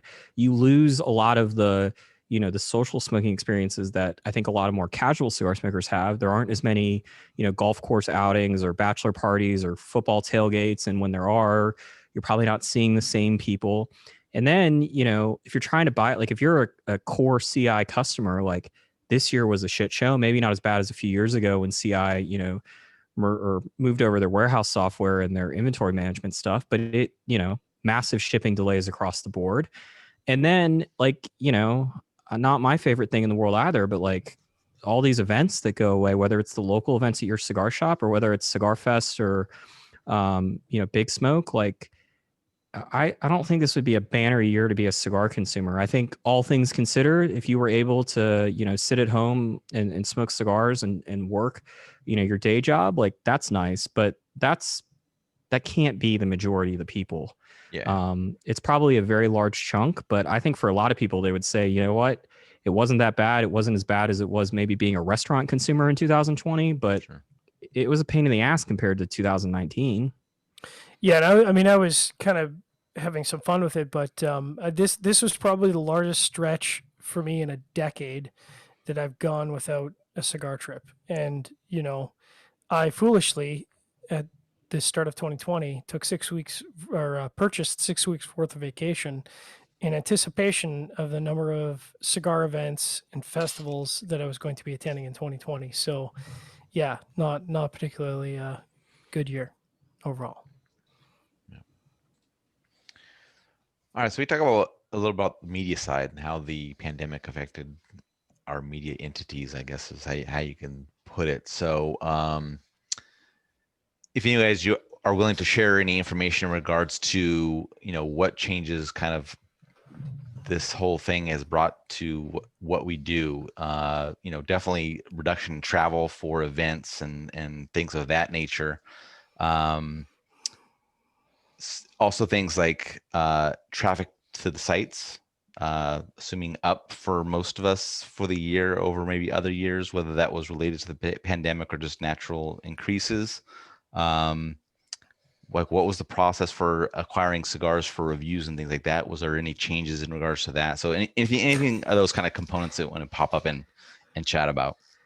I felt a lot of pressure. Felt a lot of pressure and push from the West Coast. Aaron over there, I thought you were a little harsh to me. I'm just teasing Aaron. Yeah. I don't know anything about this. Are we airing out dirty laundry right now? Go ahead, Seth. Sure, go ahead. No, Aaron, that was in December. Fuck him. Tell him. Aaron put out a question, which, God, I should have no part of this thing. I'm just here for the ride, man. I love you, Aaron. I know that. But I think we get to we smoke. I think we you can't even say it back. You can't even say it back. No, obviously I love you, Seth. There you go. Thank you. Coop and Charlie, speak up, man. What was it like for you guys? So I could give you the numbers. What was on Coop? Oh, we don't need numbers. We want emotions. We want feelings. No, I mean it was a good year. I mean it was a good year. It worked out well because one is I didn't have to travel as much for my day job. So that allowed me obviously to do a lot more with the podcast, right? We had very good guests with that. But Cigar Coop did very well. It wasn't the growth that I was looking for this year. It was 11.48%. I was looking for more 15%, so it was a little under what I wanted. 9 of the 12 months had year-to-year growth, month-to-month. And I had 2 record months. August was my second biggest month, and December was my first biggest month. And I attribute that to August I did kind of what I do normally for the trade show, reporting on product releases in a little more formalized setting. And then December, everyone deferred their cigar of the year list. And that kind of paved the way. So it was good with that. Getting cigars, it wasn't much of a change for me in getting cigars. I still bought some from local retailers. I was calling them up, and having them mailed to me literally. Or, I maybe occasionally I went, I didn't leave the house a lot this year. So, a few times I went and picked them up. But, I didn't see any real changes as far as that went. I smoked about the same. Because again, my situation is I have a place where I could smoke during the summer and winter, which makes it easy. So, like I said, I tried to make lemonade out of lemons was the best way to put it.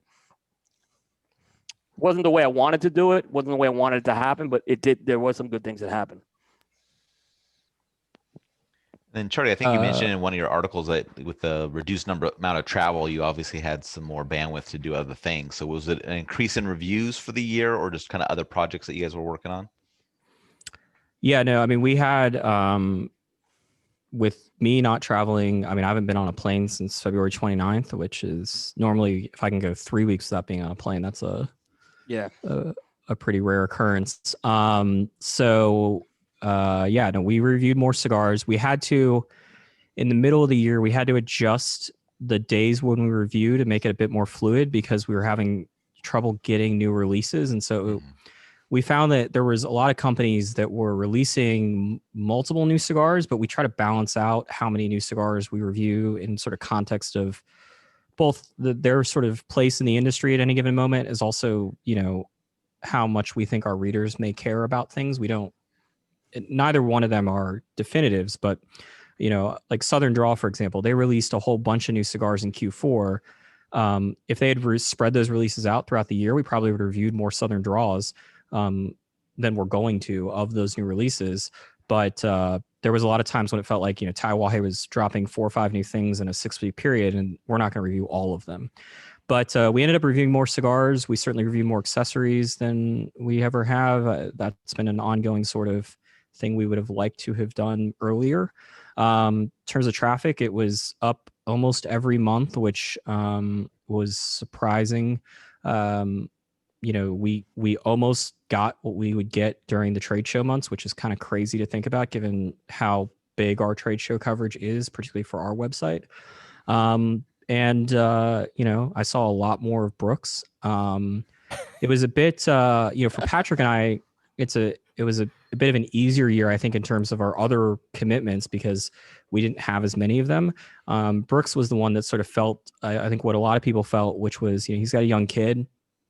So he had to deal with school. There were many months where, for, 4 or 5 consecutive months, every week Brooks would have to give us a schedule because there was no routine schedule with him. Yeah. And so that certainly added some challenges. But our business, kind of like Coop, obviously, it's more of a one-man operation, but the fact that Patrick's in Phoenix and the fact that I'm half the time on an airplane means that we're an online only business that has an office, but like we're very used to working remotely and in that sense, it was, the idea of going to the post office once a week to mail Patrick cigars is something that's been happening since we started this website, more or less. Yeah. Sorry, go ahead. I was just going to add on what Charlie said because he made a good point. Like when I'm traveling for my day job, I can't review cigars from a hotel. Like I can't go outside. I can't review them from a lounge. That affected my review schedule a lot. So that's why I said it was actually better to get reviews in this year from that perspective. It does. The fact that I didn't travel had an effect on that in a positive way. Coop, did you post less in 2020 than you normally do? I posted more. Yeah, so we posted substantially less. Like I think like a 35-40% drop because of the trade show wow. stuff and Yeah. legislation. Yeah, I mean, and you guys did you did the festivals already. That's right. You The already had your festivals were festival. done, but I mean, Yeah. it's two things. We have 150 booth posts, Yeah. plus probably another 50 sort of other PCA or IPSPR trade show, whether that's contest or the daily blogs that we do. Yeah. Then there's the reduced news items. You know, there wasn't the flood of releases that take place in the summer. There certainly wasn't. There were some, but it wasn't what it was. But the other big drop was, you know, Marion County is not concerned with banning smoking in a park when they're trying to figure out, you know, if they have enough hospital beds. So legislation was way down as well because, and certainly with the federal tobacco 21 stuff, you know, our readers, I imagine, are missing those sort of, you know, every other day updates about what city or state is increasing their tobacco age. It was only about 45 more articles than last year. Though. It wasn't a huge amount. Yeah, I think we were like 600 or 700 fewer. Okay. Oh. Do you enjoy the travel aspect, Charlie? Or is that just something you do because you have to? I mean, I'm not like, I haven't gotten on a plane since February 29th, so I'm clearly but I mean, like, assuming emotionally that, attached to it. Yeah. I enjoy seeing people. I mean, I've certainly missed that. It's a mixture, you know, of cigar work related travel and also, you know, personal travel on my end. I certainly, when it's safe, like, and not like parlor safe, but like safe, like I'll, you know, go out and enjoy the rest of the world and yeah. No, I mean, like I would like to see some people, but no, the idea of like, do I enjoy being on a plane every week and like coming back to my car and being like, why the fuck do I have this thing when I, you know, put 110 miles on it in a 5-week period? No, Right. like I don't miss that. But I certainly, you know, I didn't take it for granted when I was doing it. I certainly don't take it for granted now. But obviously, like I could go on a plane, but I've chosen if not you're to. Insane. Yep. What? Yeah. The what? I mean, obviously, I'm a massive outlier here on the show, both because I wear medium shirts, but also because I'm Canadian. Hey, And I'm in that boat. Are you in the medium boat? The Some He's days of the Canadian week. too. All right. Not Mad Canadian. respect. Oh, no. Mad respect. I am watching hockey though. Background. Okay. What team? You know, the major concern for me. Poutine. No, what see, no, team's two not French words. Poutine? Oh. It's kind of fucked up. You calling me fat, John? He didn't call you fat, dude. You can wear a large, size big- large, and big- it doesn't mean you're fat. Yeah, Why it you doesn't go mean down that medium on negative your road? leg. His thighs are like Medium the on size the of, quads. size of my shoulders, or something. So for me, obviously, the biggest challenge is Canada being one of the potentially top 5 worst places in the world to smoke and or get cigars. My biggest challenge is I've always relied on going to the trade show to either pick up cigars for review because, you know, if I'm with Developing Palates, Aaron has already sort of gotten me a giant package of cigars that I need to bring back, or samples from the trade show. And that has not happened because there has been no trade shows. So there's definitely, like, from a personal note, there was a great deal of time where I was wondering if I was going to be continuing to review cigars because I potentially could not get them. We've kind of solved that problem, at least for the time being. But, you know, it's still, for me, it's not like the US where you can necessarily just throw a package in the mail and get a bunch of cigars to me. It's a lot more complicated. Added to that, you know, I think in the group, I'm probably the one who traveled the most for cigar events, because you know, my job gives me that freedom and I don't have kids, but B, because, you know, for example, I can travel to Cuba on a moment's notice and it's no big deal. So that's been kind of a big bummer for me because I really enjoy that travel, despite the work that's involved in writing up the event and covering the event. I find that to be a big outlet for me. So it's been a personal level tough 10, 11 months. So yeah. I don't think we lost one package yet. It's shipping to you. We haven't lost a single package, although Or get taxed. we I was have about to say, what's the tax bill? that we have had one tax bill. Oh, we but did? Yeah, Oh. we did. and we being the royal we. But it's one of those things where, as a Canadian who has to deal with this and has been dealing with this for pretty much more than a decade, it's just the cost of being a cigar smoker in Canada, and you just kind of have to suck it up and How deal much? with it. How much you get taxed? You We've know, been on a over tip this, June. on a Huh? typical cigar package of, say, call it 25 cigars, I could get a bill for anywhere from $350 to $450. That's nothing. That's CAD, so it's like 25% discount. It's not Yeah, a but big deal. you have to remember that I don't make the same buying power of my dollar as you do in the States. So that's, Just kidding. it seems like it'd be less Sorry. money because it's Canadian, but it's actually more money. Please enter the next contest we have. It's okay. Don't take my Ava Maduros. Thank you. So should we send you Canadian money when we do it? No, you should send me American greenbacks. Okay, baby. American. Yeah. I Absolutely. don't know if we needed to exchange to the loony and then send you some loonies. No, No, I keep- think the move here is just send him only the Daniel Marshall gold wrap cigars, and then he yeah. can sell the gold and smoke Yeah. the cigars. There you go. Well, Hey, is it's Or it's, Cavalier. It's funny you should say that, Charlie, because and not to get into too much inside baseball, but we just recently had a package that successfully arrived at my house, and I think there was about 2 weeks of relative breath holding, because I think if you actually taxed the value of those cigars, I think we probably would have been in the $800 to $1,000 range. So yeah, that would have been ouch. Yeah, this is kind of like well, not really, but this is like back in the day when you buy Cubans from Stagnato. 100%. Yeah. Yeah. Well, I'm sure that segment really just made all the viewers happy. Exactly. So now something that will really make them happy. The consensus was announced yesterday. The what now? Charlie's favorite time Pride of of the year. joy. Yeah.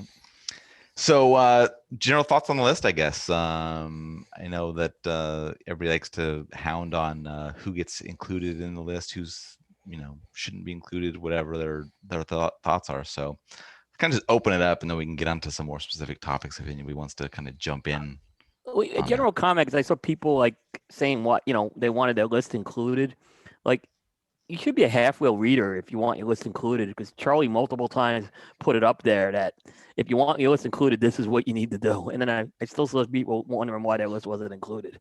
So I mean, you should at least read the website. I mean, I will mea culpa. The one list that should have been on there that didn't end up was Ministry of Cigars list. I checked that website 3 times and it didn't bother. I kept clicking on reviews, and I thought that Ferdinand had put out a list, but it was under something other than reviews, but didn't have its own heading. And I need to make a note next year to make sure that I just Google all of the names and then top 25 cigars to see what happens, because the same thing happened the year before with Fine Tobacco NYC, where it was they had a list. It wasn't on their homepage in January and it was buried somewhere else. And I didn't find it, but I thought Fine Tobacco had a retail connection.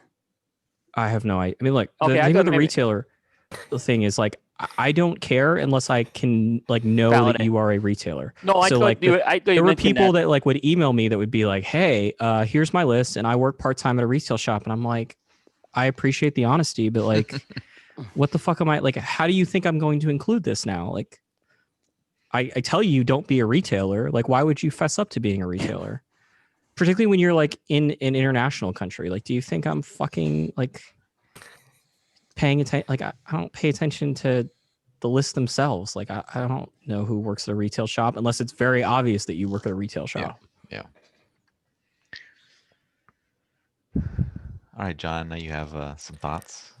I mean, I have a lot of thoughts, and Charlie certainly gave me a pretty good paddling on the article, which I appreciate, because it was well deserved. And I think Charlie, maybe you want to just comment. One of the misconceptions, I think, is that the list is not to determine.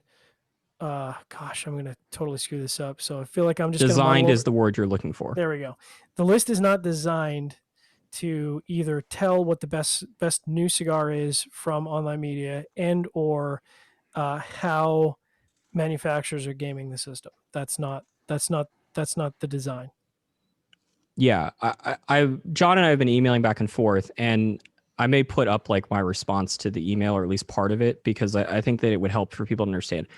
There is a way, if you told me, like if the group told me like, hey, Charlie, we're going to give you $1 million and we'd like you to try to figure out what cigar media more or less thinks is the best cigar of the year. There is a better way for me to do this. The consensus is not that. The consensus is that First Take, the ESPN show example of what happens if you trap somebody in a room and all they can do is read best cigar of the year list on media outlets. And if they read if they had the ability to somehow see all of them, or as many as I can see, what would they think if they didn't know any better? That's not the same as saying, Charlie, let's try to figure out what cigar media thinks is the best cigar. It's the viewer here is a consumer of lists, not the viewer being sort of this operation to poll cigar media members about what they think was the best cigar. And so what I suggested to John is, if I was trying to figure out what the best cigar was and I wanted to make it the most accurate way that I thought I could, what I would do within reason, I mean, what you would do is you would have every single media member from every single list that would be qualified, and I would send them a survey, something like, hey, every quarter I'm going to ask you what were the 3 best cigars that you smoked. I just need to know the 3. I don't need to know them in order. And at the end of the year, I'm going to send out a list of every single entry that I got alphabetically, and I want you to give me your top 25, 1 to 25. And if I were to do that, I feel like I would get some sense of what cigar media actually thought was the best cigar of the year. And what I mentioned to John was that I know that he, as it turns out, and now you guys, the viewers, know this as well, he's not a big fan of the Davidoff Year of the Ox. But the Davidoff Year of the Ox, which made the consensus, is a very good example of how flawed the consensus is at picking the cigar, because it makes Half Wheel's lists because we made an effort to try to review that cigar before the end of the year. It makes Dojo's list, but it makes it in a spot that the consensus doesn't know what to do with, because it's the best luxury cigar of the year. So is that Dojo's top cigar? Is that Dojo's 10th cigar? Am I supposed to put that 11th? Do I put that 16th because Dojo also does the top 5 limited cigars, but it's not eligible to be part of Dojo's main top 10. It's not eligible to be on Coop's list because, at least for this year, because Coop has a cutoff. That also means that it's not going to make the magazine's list because they're not going to have a cigar, unless they're not planning on putting their top 25 in their January, February issues. They're not going to have a cigar that shipped in November on their top 25 if the magazines have to be out in December, but we'll call it January, February. And so the sort of polling would solve that problem. It would give Coop the opportunity to put it as one of his 25 best cigars if he felt like it was of that year. The other thing that the consensus also does that, there's really no way around, or I think the alternatives are worse than how I treat the consensus now, is that Coop has, compared to everyone else that's on this panel, Coop has an outweighed voice on the consensus because Coop is Coop, and Coop's list only has Coop's thoughts, to my knowledge. Half Wheel's list has 4 of our thoughts. And oh, by the way, with Half Wheel's list, like if Patrick reviews the cigar and he doesn't think it's, a great cigar, it doesn't matter what I think. The luck of the draw on Half Wheel meant that Patrick was the deciding factor of whether or not it would be eligible. Or even then, even if Patrick thought it was good but didn't think it was a top 5 cigar and I thought it was the best cigar of the year, my sort of entry to the consensus is weighed down by what Patrick or Brooks thought. And on top of that, it's then divided up by 4, because even if Patrick and I think that the Year of the Ox is a fantastic number 1 cigar of the year, which I did not think it was the best cigar of 2020, I thought it was very good. Because of the way the consensus works, Brooks and Brian at Half Wheel, and the same thing goes at Developing Palates. You mentioned this earlier where there was some cigar that the Nat Sherman, didn't like and that plummeted down your rankings. Our votes get divided by, however many reviewers we have. Whereas if I was to do the sort of, AP style survey of how they rank the top 25 college football teams, that goes away and everyone has an independent voice. That list probably is very different than the consensus. Even if I don't put qualifiers about new cigars, even if I don't put qualifiers about price or anything like that, I suspect that list would more accurately represent what cigar media collectively thought was the best cigar. What the consensus ends up being is what the top 25 or top 10 lists collectively thought it was.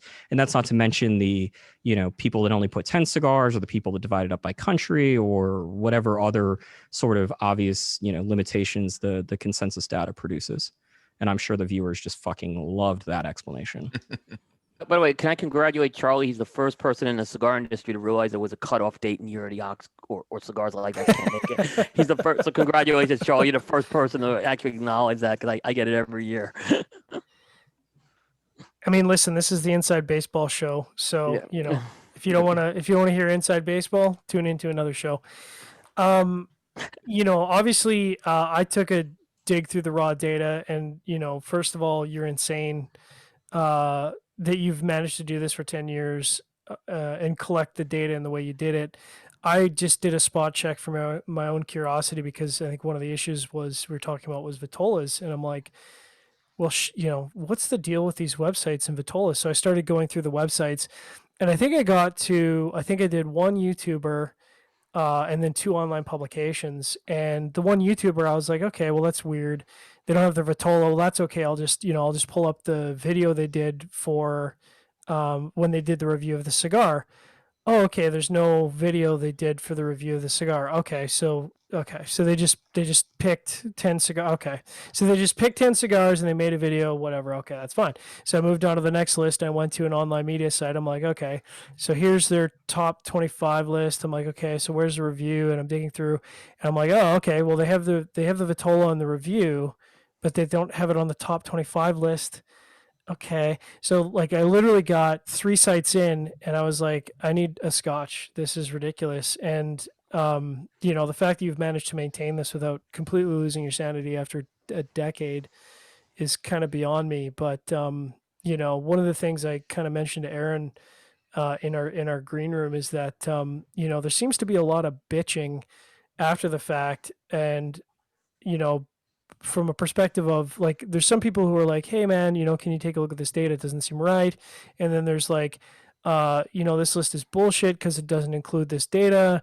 And it's like, okay, well, you know, did you take part in that process? Did you, I don't know, take 5 seconds and send out an email to Halfwheel about what your list was, where to find it? Did you publish the list on your front page? Did you actually take any measures or steps whatsoever to make sure your list was included? And I suspect the answer in most cases is no. So that was kind of curious. And secondly, I also noticed that there was a lot of complaining from brand owners and employees of brands about why their cigars weren't included. You know, and we can kind of get into that. But part of me was like, listen, you know, there's, you know, I don't know how many sites were included in total, like 75, 85? 40 different Okay, sites. so way off. But I'm looking at that. I'm like, if you look at the majority of the sites that are out there, so the majority of YouTubers, majority of online sites, they're relying on samples from the brands to do the reviews. And even if they get the samples, maybe they only review 40 cigars in the entire year.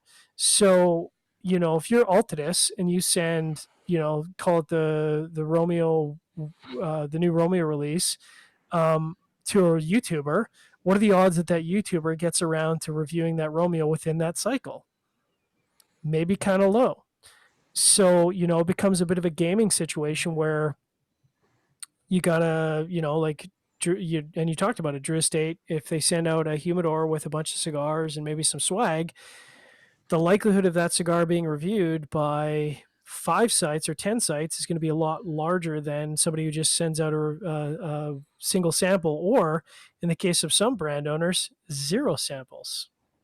It's a great humidor they sent us, though. I wouldn't know. I'm just kidding.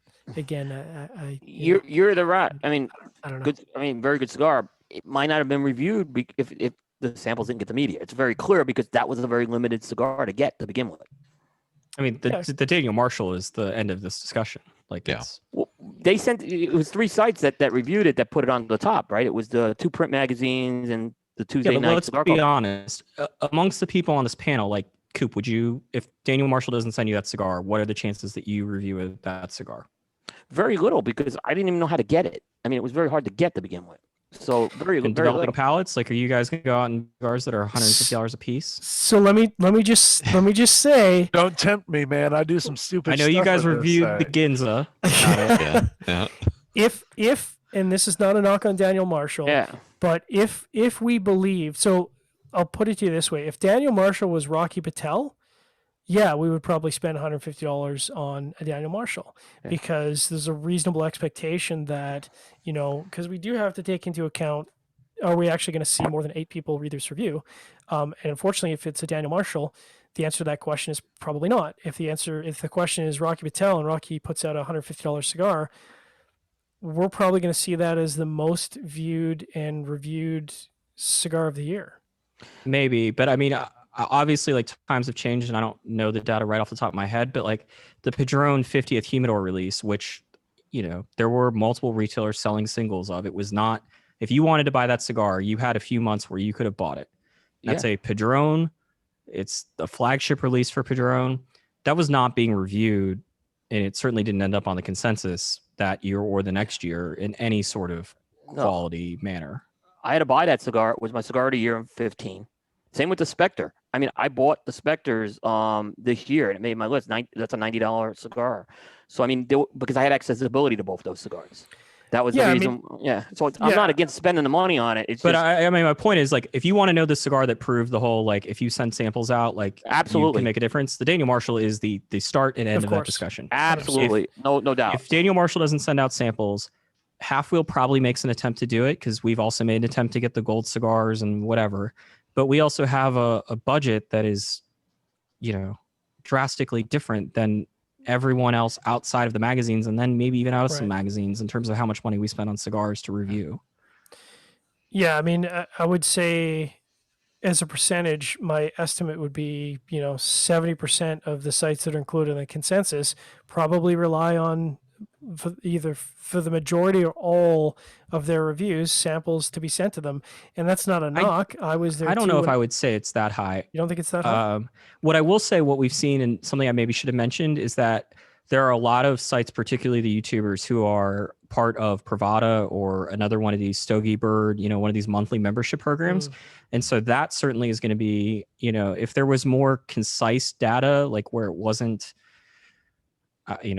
if you could isolate them and there was more of them, it would be interesting to see, like, okay, this cigar was a cigar that ended up in those monthly membership packs in some capacity, and where does it end up on the consensus? Because certainly listening to podcasts, I don't read the text for most of these lists, so I have no idea. But when I have to listen to them because they don't put it in textual format, I hear that a lot. Yeah. Please put it in textual format. More people. I mean, look, I get it. But if I was running a YouTube channel, I would not put my list in textual format. How the fuck do I expect people to watch the video if Charlie, I've heard YouTubers complain that they don't get their cigars in promoted by manufacturers. So I would tag the manufacturers or something, but I wouldn't say what the cigar was. I mean, I just don't. Like, that seems like really bad business if you're trying to get people to watch these videos. Or better yet, you email the manufacturers and you say, "Hey, look, agree. Just to let you know, I put you as my number 3 cigar of the year." I just wanted to clarify. Me saying that a lot of reviewers rely on samples is not a knock, because I was there myself when I was on my own.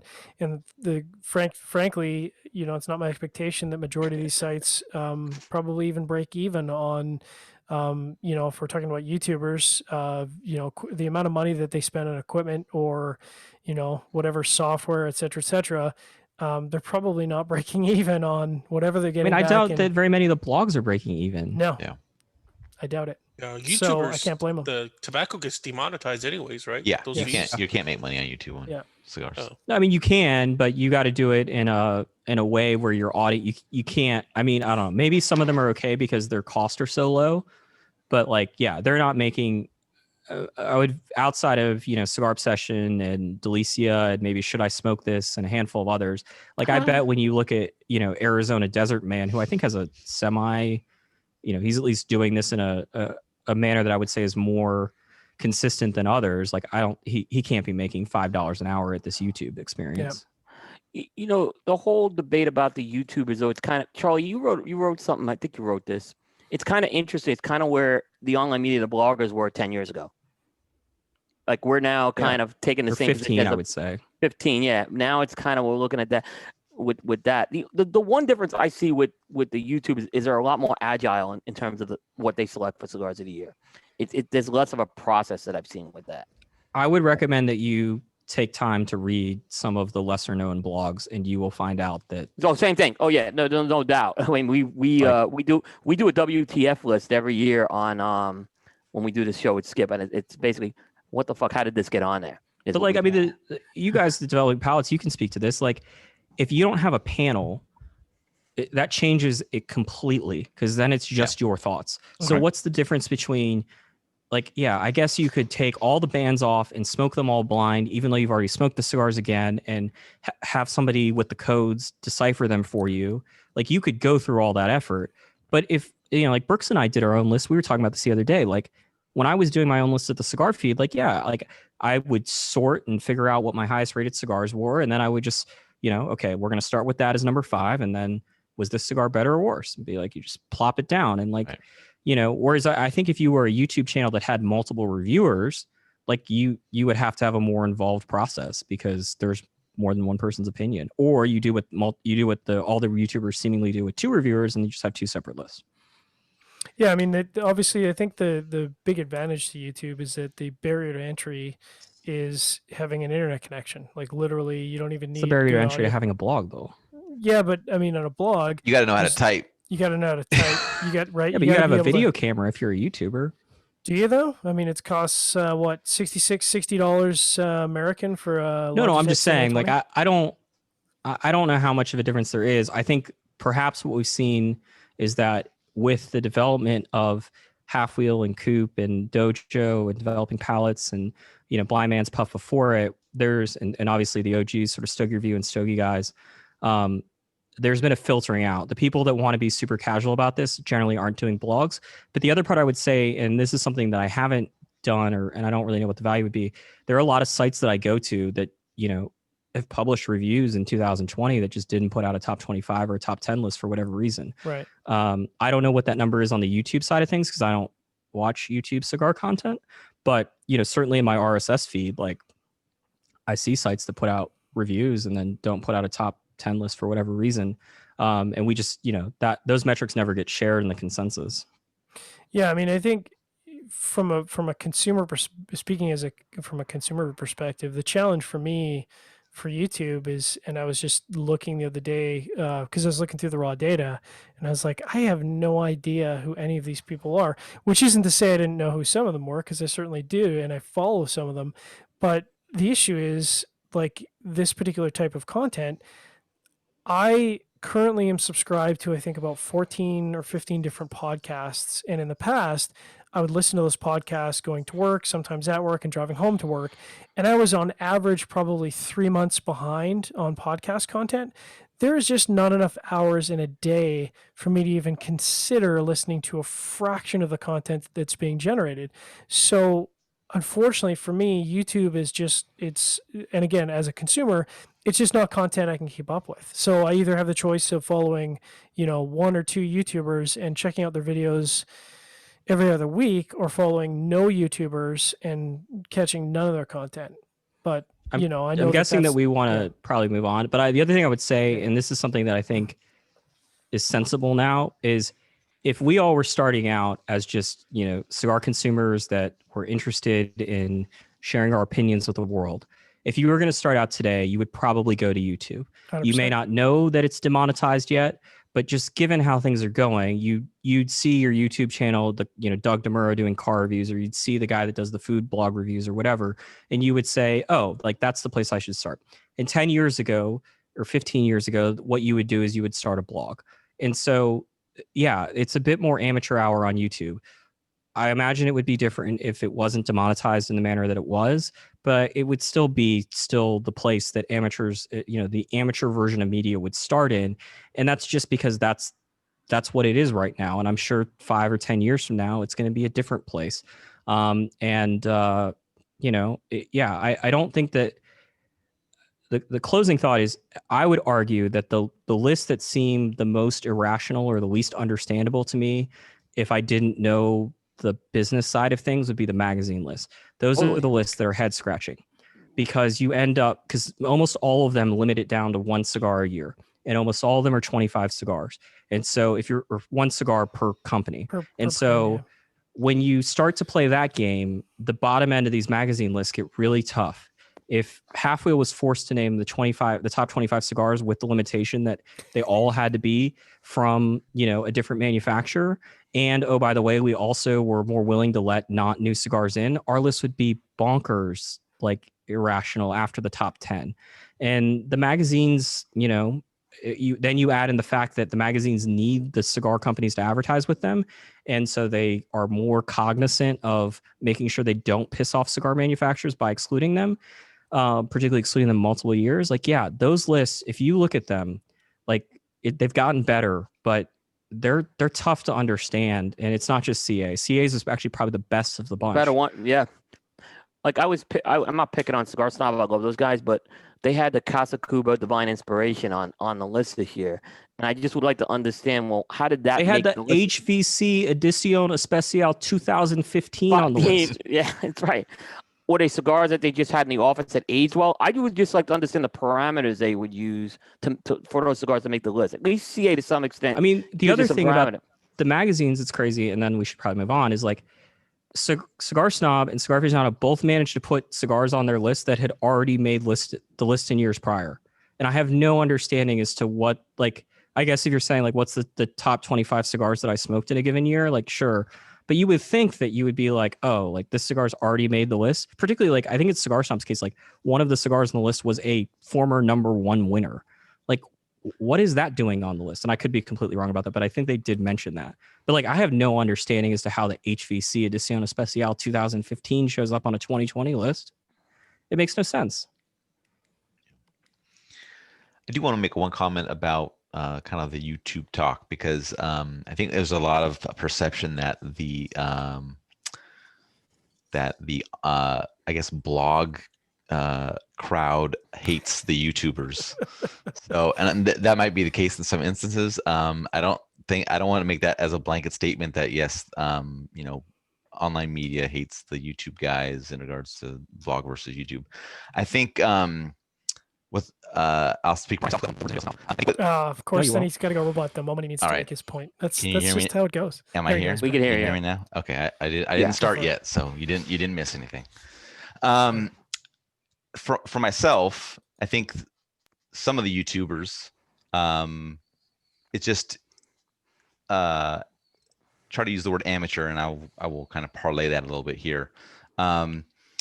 People can, when they start out, obviously they're not going to be, as refined and things like that, and they're going to make mistakes. And I think the mistakes that they make are hawking their wares and the wares of their sponsors, and showing the love in those instances. And I think that discredits their lists and their opinions on some things. And they probably at some point may, if they want to continue this and be more, I'm not sure what the correct word is, not just for entertainment, but to, have things taken a little bit more seriously, that they need to, I think, find their direction and what they want to do.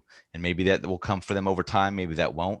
And obviously people have different ways that they want to consume content. If you want to have somebody yelling at you for 65 minutes on a video, that's great. If that's the way you want to consume it, it's Cigar fine. Dave's retired. Well, hey, there's plenty of people just grabbing the reins, trying to take over that crown, man. But yeah, I mean, I think, and this doesn't just apply to the YouTubers. There's people still on the, the website side that do this kind of same thing. They're definitely fanboys of certain brands, whatever it is. It's going to happen on any medium. So, I think there's just a bit of it where it's maybe just a bit more in your face from the YouTube side that you kind of see it, and maybe that's where some of the complaints come from. So I just don't want to think that like we all hate the YouTubers. That's not the case. I mean, we publish our content on YouTube. Guys out there on Coop stuff, your stuff's on YouTube. Charlie, they transmit to YouTube. All that stuff is still there. It's still a perfect medium, but it's how the content is produced, what the content consists of, and kind of what your persona and how people kind of peg you as what you do. And are you more of a biased person than an unbiased opinion kind of a thing? I think that's kind of how things lead in there. So I don't know if anybody has. You're right. We don't hate YouTubers. It's the actual print media that we hate. So Yeah, it's true. Yeah, we hate magazines. I'm glad you clarified that. Yeah. Yeah. I mean, first of all, you're killing the environment.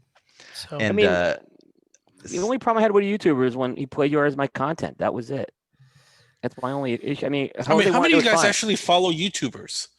Like Cigar Media YouTubers? Why are we still talking? There are a few. about this? I do. I follow some of them. Oh, I thought okay. Charlie told All us to move on from this He conversation. did. Yeah, Every we're moving time. on. Yeah, Right. yeah. Let's move Next. on without him. Moving on. He's gone. Next. Moving on. Next. We'll have a lot more consensus talk next Thursday with Skip, I'm sure. Yeah. So. Oh yeah. Yeah. All right, so let's talk a little bit about cigar performance in the year 2020.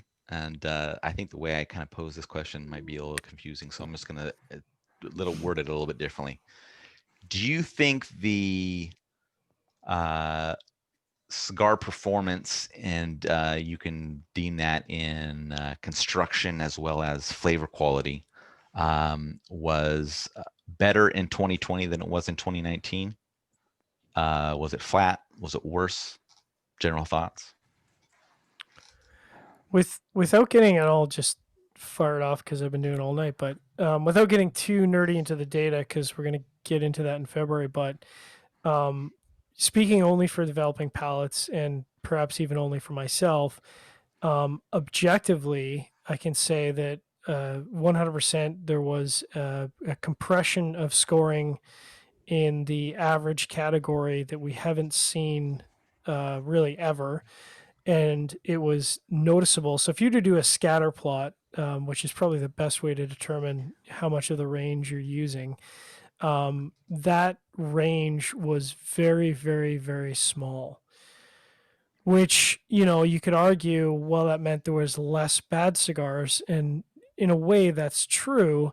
But the converse is also true. That is, if you took the best scoring cigars of 2020 and you put them into the ring in 2019, they would have gotten beaten up, because this year over year from 2018 2019, the top performing cigars performed substantially, at least for Developing Palates, performed substantially better than the cigars in 2020. Now, part of that is subjective flavor performance, but also a big part of that is definitely construction, which, like I said, kind of earlier in the hour, played a much, much bigger part in 2020 than I think years gone by.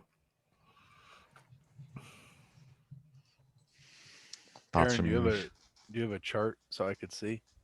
No. I haven't done the chart yet. Damn. No. I'm going to You do were the the chart opposite, for the record. You were the opposite?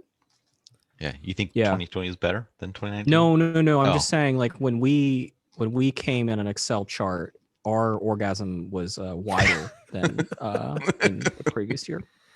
That's Okay. what a scatter Wider? plot is for those of you that Yes. didn't attend your statistics class. It looks like a male ejaculation on a Yeah. graph. So you're saying you saw a wider range, not a more compressed range. Interesting. Yeah, we saw lower scores and a substantially larger number of, let's call it, sub 80 scores, of which I was a disproportionate amount of them.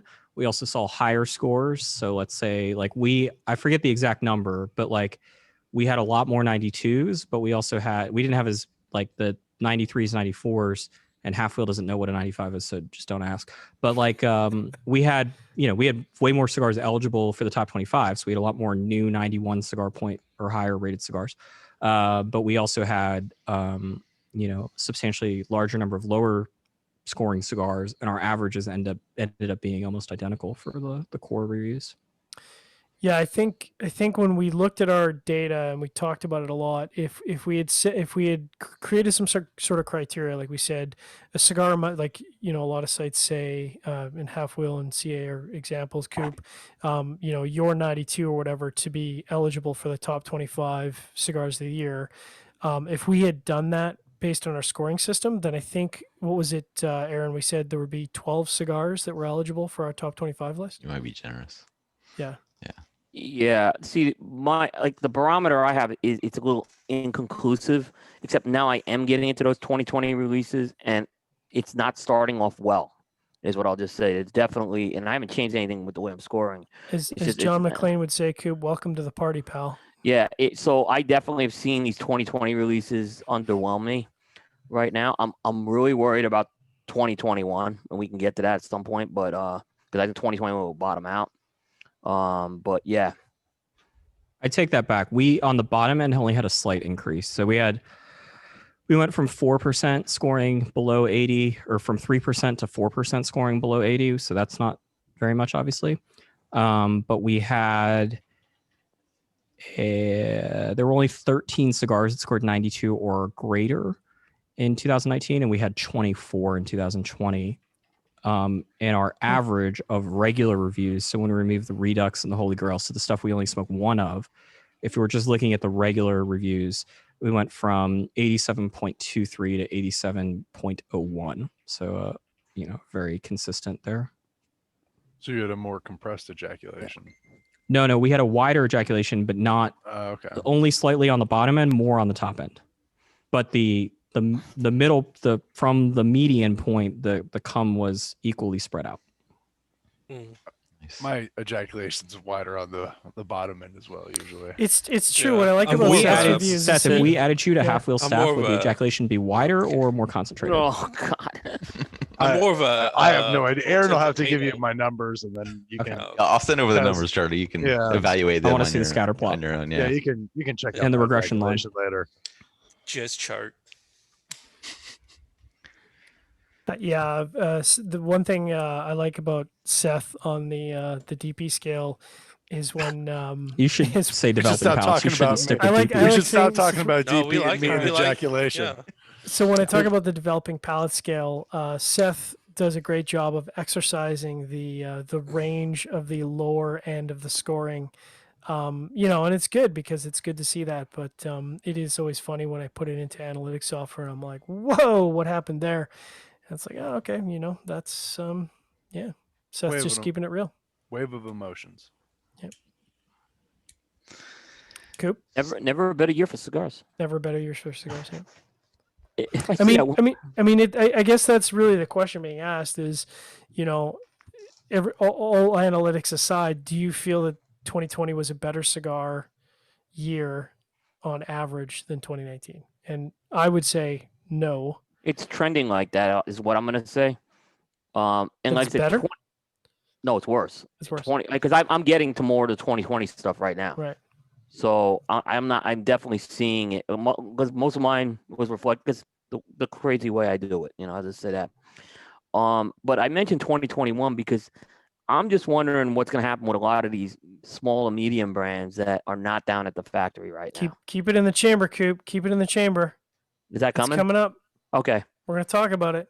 Okay. I mean, I think that what I'll say is it was a less exciting year, not to continue the scatter plot discussions, because we saw a lot more line extensions than we do. We didn't see, the sort of you try to go back and say what was a big brand launch in 2020, and obviously not having the trade show skewers that. But even if you were to look at the half-wheel release list, which isn't, definitive, but is the most complete list you're ever going to see of that, there just wasn't a whole lot of hey, this company's really trying to, go all in on this. I think that colors it, but I also know that every year I always think back and I'm like, oh man, this just kind of seemed like it wasn't terrible, but it was okay. It'd be but man, 2012 was just killing it. And 2013 was awesome. And so I always think that our top 25 list always seems to age well over time, because of sort of a recency bias that's, favoring the older stuff versus the newer stuff.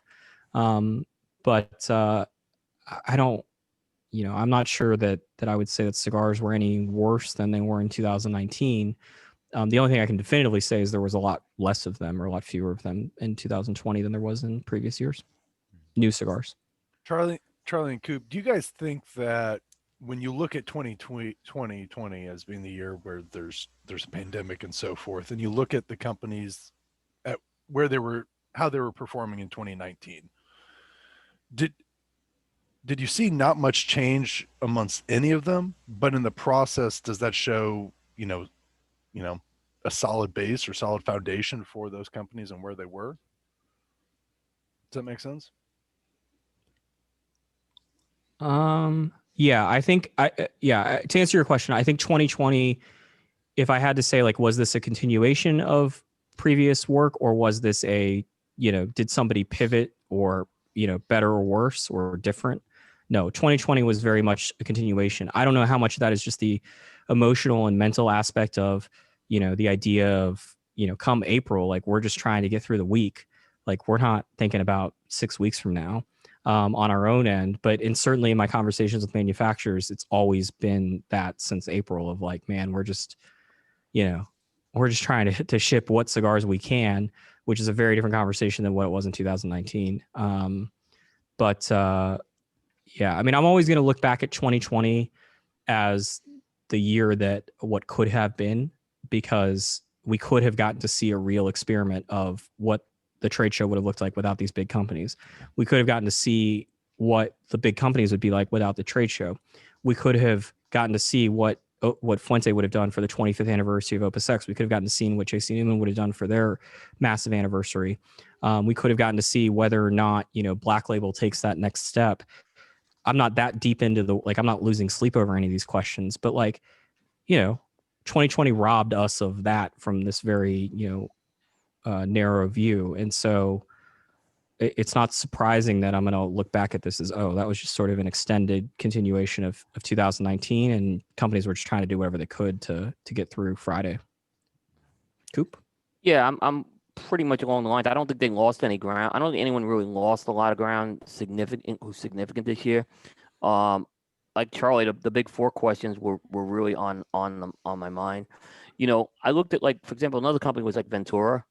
That brand was declining. We saw back at TPA, like when they had. We saw it in October when they restructured. Yeah, and then you go to their booth. You go to Phillips and King booths, and there's one kiosk that they have, right? That was going to happen no matter what, in that case. Yeah, Nat Sherman was going to probably end up where it was at regardless. As far as, my father was going to focus everything around the Fonseca this year. Maybe they would have a little more of a stage to do it. The same with the Pledge. It was going to be the showcase cigar for EPC at the show, and then it gained the momentum at the end of the year, obviously, for when it got the accolades. So, Saka was going to do well no matter what. Nick was going to do well no matter what. So, the Fuente thing was always the Fuente thing was interesting, because I think Fuente, there's a lot been talked about that they connected with a lot of people and they did a good job this year, but they were going to have a great year no matter what. I'm sure they had a great year. They still were going to be selling what they're selling no matter what. So I don't think I don't necessarily think it maybe set them up longer term for growth, but I don't know if they saw any ROI on it this particular year in terms of sales. Yeah, I mean, the one company I would say, like, maybe they have a very, very different year is, like, I don't know if Miami pulls the trigger on their transition without coronavirus. That doesn't have anything to do with product, but, like, that's also not that's not a thought that just dawned on them in 2020. They've been thinking about this reality for many years. Yes. I just think 2020 pushed them over the edge.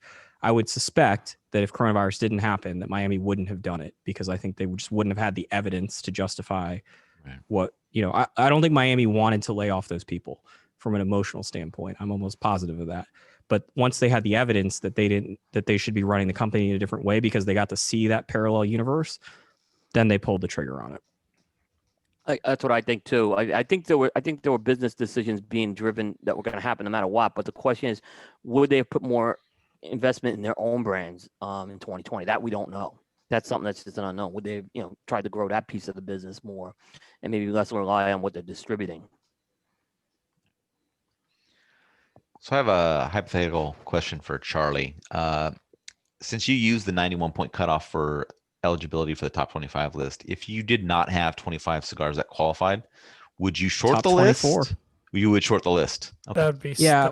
so delicious. We said that last year because we only had 26 cigars eligible. Yeah, I was gonna say I was pretty sure that when I was doing the 90 is not a 90 article, I thought that number was pretty low.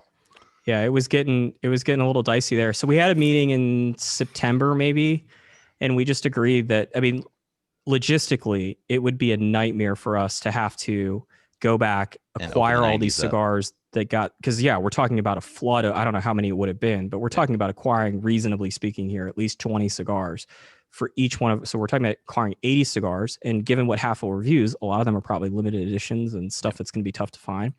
And just the amount of work that we would dump on everyone at the end of the year.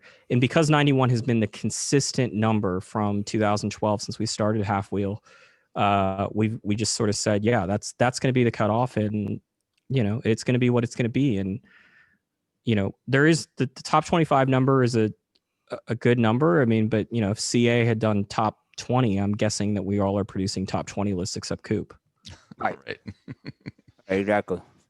By the way, Charlie, for the record, we tried to avoid ties, but it was ironically the half wheel consensus method that resulted in multiple ties on the DP list, developing palates list. So you guys will appreciate this. So I left the half points in there and was just to see, and then because it was easier for me to leave them in there and then take them out later on. Yeah. And then I was always leaning on taking them out, but I just wanted to at least evaluate the spreadsheet in its final version with the half points, and then and then try to figure it out just as a sort of accounting redundancy. Yeah. Yeah, I thought that was kind of hilarious given how much you guys pay attention to the consensus, and then knowing that it was going to force me, and particularly in the context of I can't exclude Coop's 26 through 30 and then give you guys a 26 cigar. And halfwheel, I think one year had a tie, if I'm not mistaken. Okay. Or maybe not. Yeah. No, there was the consensus that had ties, or has had 26 cigars before. Yeah, Aaron said the one thing, and we talked about it like months before, is the one thing I don't want to see is a tie at 25. So if, whatever else happens, just no tie at 25, and that's exactly what happened. Yeah. All right, moving on. Let's quickly get through some FDA talk for what happened in 2020. Yay, FDA talk. So, I guess a little bit of good news towards the end of the year with kind of some definings of what they were going to label as premium cigars, and they weren't really going to spend any time on it. But then right after, this changing of the guard, we have kind of a halt to all the regulation talk, and who knows what's happening. So I'll kind of leave this to, Charlie and Coop in regards to discussion around FDA talk. But any thoughts on, how would you grade the FDA situation for the cigar industry in 2020?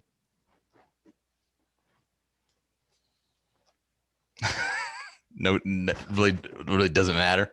Is that a B But minus? I thought Coop, you were waiting to blow your load on some topic. Oh, scatter plots are back. No, that's the 2021 I mean, conversation. here's the thing. Oh, okay. If you wanted A, we would have gotten an exemption. Yeah. Right. We didn't get an exemption. You want to say B, I'm fine with that, because there was some significant victories with the warning labels and the deferment of SE. So, I mean, I think you still got to take the next semester of this class is what we get to see what it's going to be. But I wouldn't give it an A by any means, but it was as good a result, I think, as the cigar industry was going to get. And Charlie may have more thoughts on it, but I think it just showed the most effective method was probably the court system, because we've gotten nowhere with the other two chambers of the government. Do you know what those other branches are? Executive. Parlor? Let's see. Parlor. We'll accept Parlor. We'll accept Parlor. Well, I mean, and Rudy didn't save us, is what I'll say too. So. Really He's like getting that sued topic. he's getting sued by Dominion. Let's get Rudy If you would was like to also- go to famoussmokeshop.com/Rudy. Yeah. By the way, I just want to say Rudy was supposed to save the industry 4 years ago. I was told You're he was still just- going on about this. Yeah. I held off on the article because, I was gonna put out the article, and it was the day of the whole thing that happened at the Capitol. I'm like, we'll delay that article for a while, grading that piece. But To Coop's point, if you have to grade the tangible things that happened, nothing bad happened. There was no step backwards. So the warning labels, which weren't in effect, one court said they're not going to apply for premium cigars, and then another court said actually they're not going to apply for all cigars. That's definitively a win. The SC date gets delayed, and then at the last minute it doesn't apply to premium cigars. So outside of flavored cigars and some stuff that JC Newman makes, almost everyone gets out of SC, at least for the time being. Jury's still out about whether or not, I think the most likely scenario is FDA says, hey, we're going to, and this is regardless of whether or not Trump or Biden or Muhammad is in office. FDA is going to say, hey, looked at it and we're going to keep regulating cigars just like we regulate everything else, because that's what they previously had said in 2016, the last time they were faced with this question. And maybe a court tells them that they have to do something otherwise, but I have a hard time believing that FDA is going to be like, you know what, actually, we are going to reverse our previous decision. So nothing got worse, and maybe warning labels got better, and maybe the SE thing in the long run gets better. Certainly it got delayed, which by the time it got delayed, I don't know how many of particularly the established manufacturers that helped, but I think in this capacity, a delay is probably okay, particularly if it's a delay with the possibility that it gets reduced in the work that's involved. The problem is what Coop mentioned with Rudy, which is if we go back in the time machine to 2016 and say, hey, we're going to have 4 years of Donald Trump and 4 years of deregulation across the board, and this is what the premium cigar industry is going to get, and we're not going to explain to you how it's going to get it. We're not going to tell you that it's a court that almost exclusively gave this to you. Would you take that? And I think that the lost opportunity is staggering, and it's particularly staggering in the face of what is particularly on the manufacturing side and also on the retail side, imagine, a heavily conservative leaning ownership and a belief in deregulation. And you have a White House that was deregulating seemingly everything. And in this particular issue, you didn't get anything tangible from the White House in 4 years. And that, if it gets worse, you're going to look back at these 4 years and go, what the fuck were we doing? If Judge Mehta and other courts, continue to, beat down these rules to the point where we can live with them, then maybe you don't say there was that bad of a missed opportunity. But it's hard to look back at 4 years of a Trump White House and say we really did much of anything productive. No, you're 100% right on that. In the context of cigars, the reality is cigar shop owners and retailers, or manufacturers, their taxes got cut. That was the big win for, the cigar industry during the Trump administration, was your taxes. And maybe that's the most important thing. But on the regulating cigars part, not great. On the legislative end too, I know there's those 2 exemption bills every couple years that are out there. The amount of co-sponsors has significantly gone down. It's almost a third of what it was, though. Yeah, I think that there's a number of reasons behind that, but I also think that some of that may just be an acknowledgement that is not the way to go. That's not a realistic vehicle. It wasn't a realistic vehicle from day one.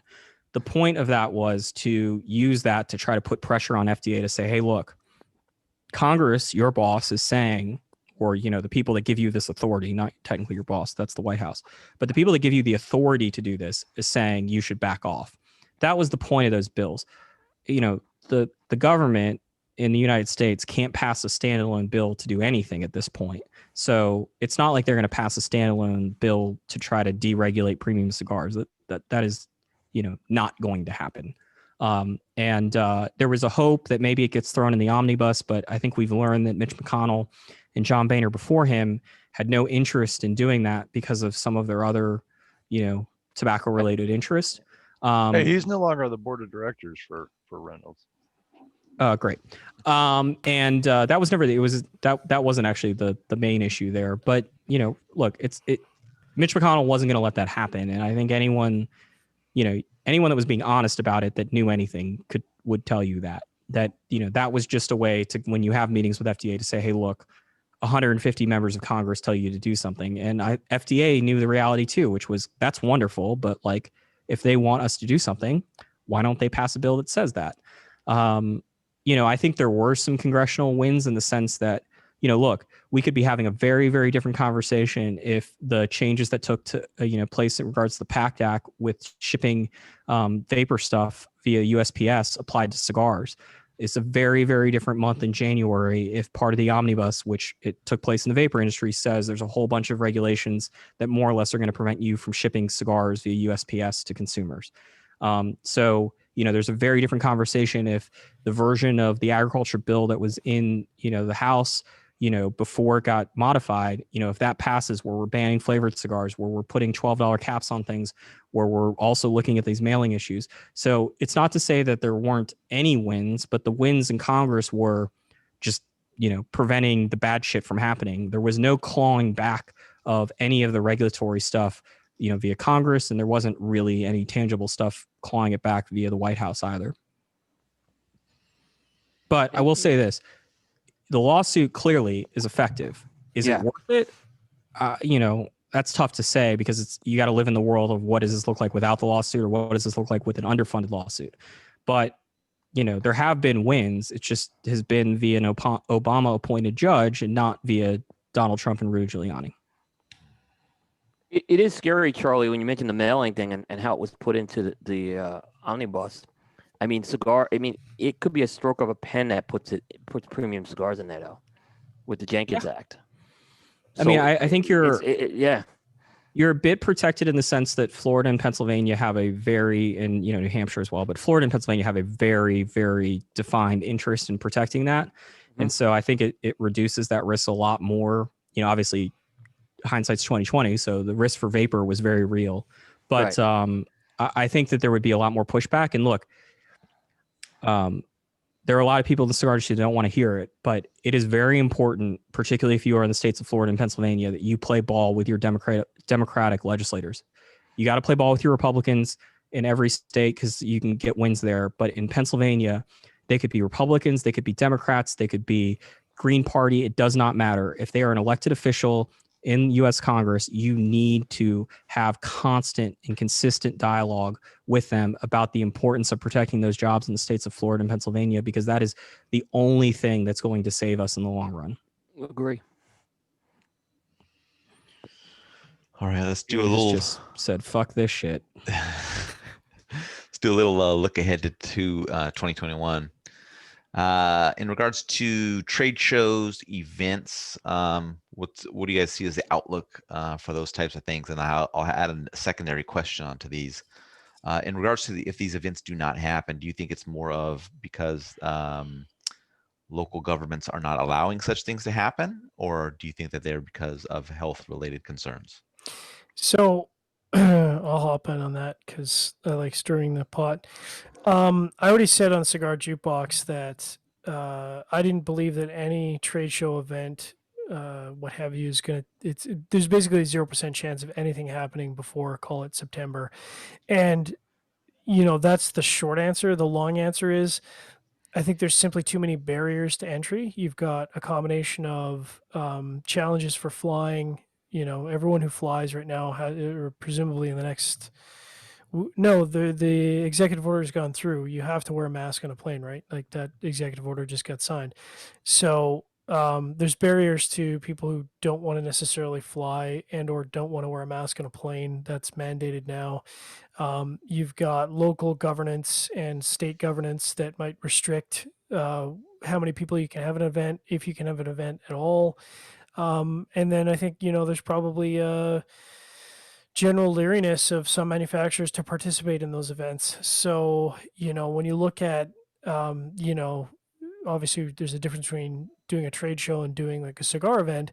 But I think at this point, if you said, is there a chance a multi-vendor, like a Big Smoke or Rocky Mountain Cigar Festival happens looking forward to the next 5 months? I'd say 0% chance that's going to happen, because either you're not going to have enough manufacturers want to take place in the event, there's going to be too many local restrictions preventing enough headcount to make it financially viable, or any of the above. It's just not going to happen. And when you take all of that into account for the situation right now in Vegas, and Coop kind of alluded to this, so I'll cede the floor to him shortly. There's just absolutely no way that you can have a successful cigar trade show in Vegas without, 85% of the population being vaccinated, which, by current estimates is going to be November. So, Coop, I cede the floor to you. The question I want to just kind of raise in general is, when I saw the events getting canceled last year, there were two schools. There was school one that said, you know what, we're canceling this event because we think there's a health risk, and you know what, we don't want to deal with a health risk. Then there was this other school that said, we're canceling the event because our local government said we're canceling the event. And I had a real problem with that, right? Because it's telling me that some of these events would have happened if they could get away with it. And I think that, and I would hope that that was just language and that the real reason is there's a health risk, with that. And No, Coop, come on, man. I would hope. I'm trying to be the optimist here. Here's the thing. I don't think that we're looking at. There hasn't been a convention in Vegas in over about a year. You think a cigar convention is going to be the first convention? I just don't see that happening, right? And there's gonna be a lot of, like, they can go ahead and say, what if they go ahead and they say that the show is on, let's say PCA, and then someone from the gaming commission late June says these people can't smoke there. If something comes up, we got to ban smoking there, right? It's gonna be a problem. I think TP is not going to happen. I think Charlie wrote that. I think PCA is going to try to save the show later in the year, I would say. And I think I alluded to this earlier. I think they're going to try for an alternate location and try to save it what they can, because they got to get the show in somehow. If they don't, they're going to have a host of problems. But regardless, I think it's going to be not the same type of show. You're not going to have people in a circle bar. Like, you're just not going to have that. It's, and a lot of people got go demolished. Well, yeah, you're right. They have the new Club Luca or whatever. Yes, yeah. One of the biggest bar. reported stories ever on Coop was the closing of the Circle Bar. By the way, I got more calls on that than anything when I walked into the casino and saw it gone, because I was there. But so yeah, I don't see it happening. But I think PCA's got they have a huge risk if they don't have a show this year. So I understand their position here too. I wish I had the transcript of what Seth said during the show when you guys were shitting on YouTubers, because you guys got to this topic, but I was dealing with the consensus, so I wasn't making notes. But he said something like, somebody asked it would be nice if the PCA could give us a date, we're going to tell you yes or no on this date. And Seth was like, that hasn't crossed their mind because these people are, and I forget what the description of these people was, but it was fucking hilarious and also quite true. Thanks, Charlie. I pay attention. I look, the problem is with TPE, it's earlier and they're getting very close to 60 days. So, they're going to have to make a decision shortly. The issue with PCA is that also, unlike TPE, I don't trust the people making those decisions to make the right one, given what took place last year and quite frankly, given what's taking place with the general direction of the trade show.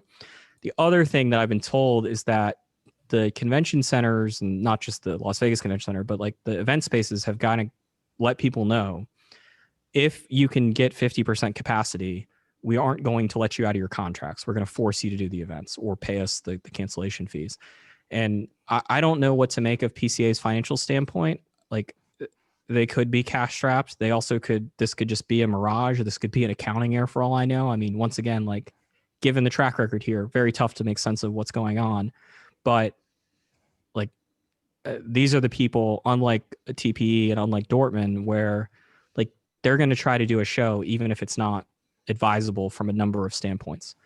And that's what makes trying to predict whether or not PCA happens in July so tough, because unlike Dortmund and unlike TPE, I could see them waiting 30 days before to say yes or no.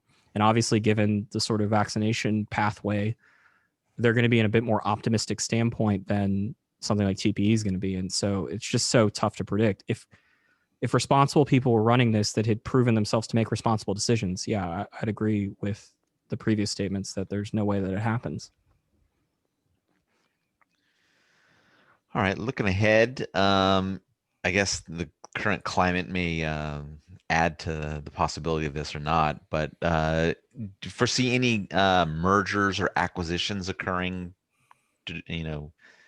obviously on the ongoing state of, companies doing well, not doing well, or especially in this environment being dropped, brands changing hands, maybe particular lines even at that level, or any kind of other level of kind of merger and acquisitions?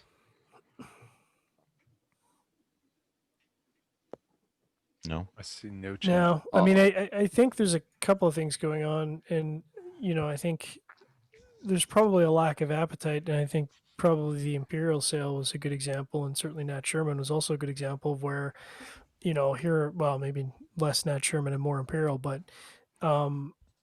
I don't know that there's an appetite from any larger cigar brand to go out and spend, $200 million or whatever that cash flow amount might be to acquire a brand at a time where there's an uncertain path of FDA, and we're certainly sitting in a pandemic where, I can't imagine that there's a lot of brands that are available to be acquired you would want to acquire during that pandemic. I mean, certainly it would probably be a good deal, but that doesn't necessarily mean you'd want to do it.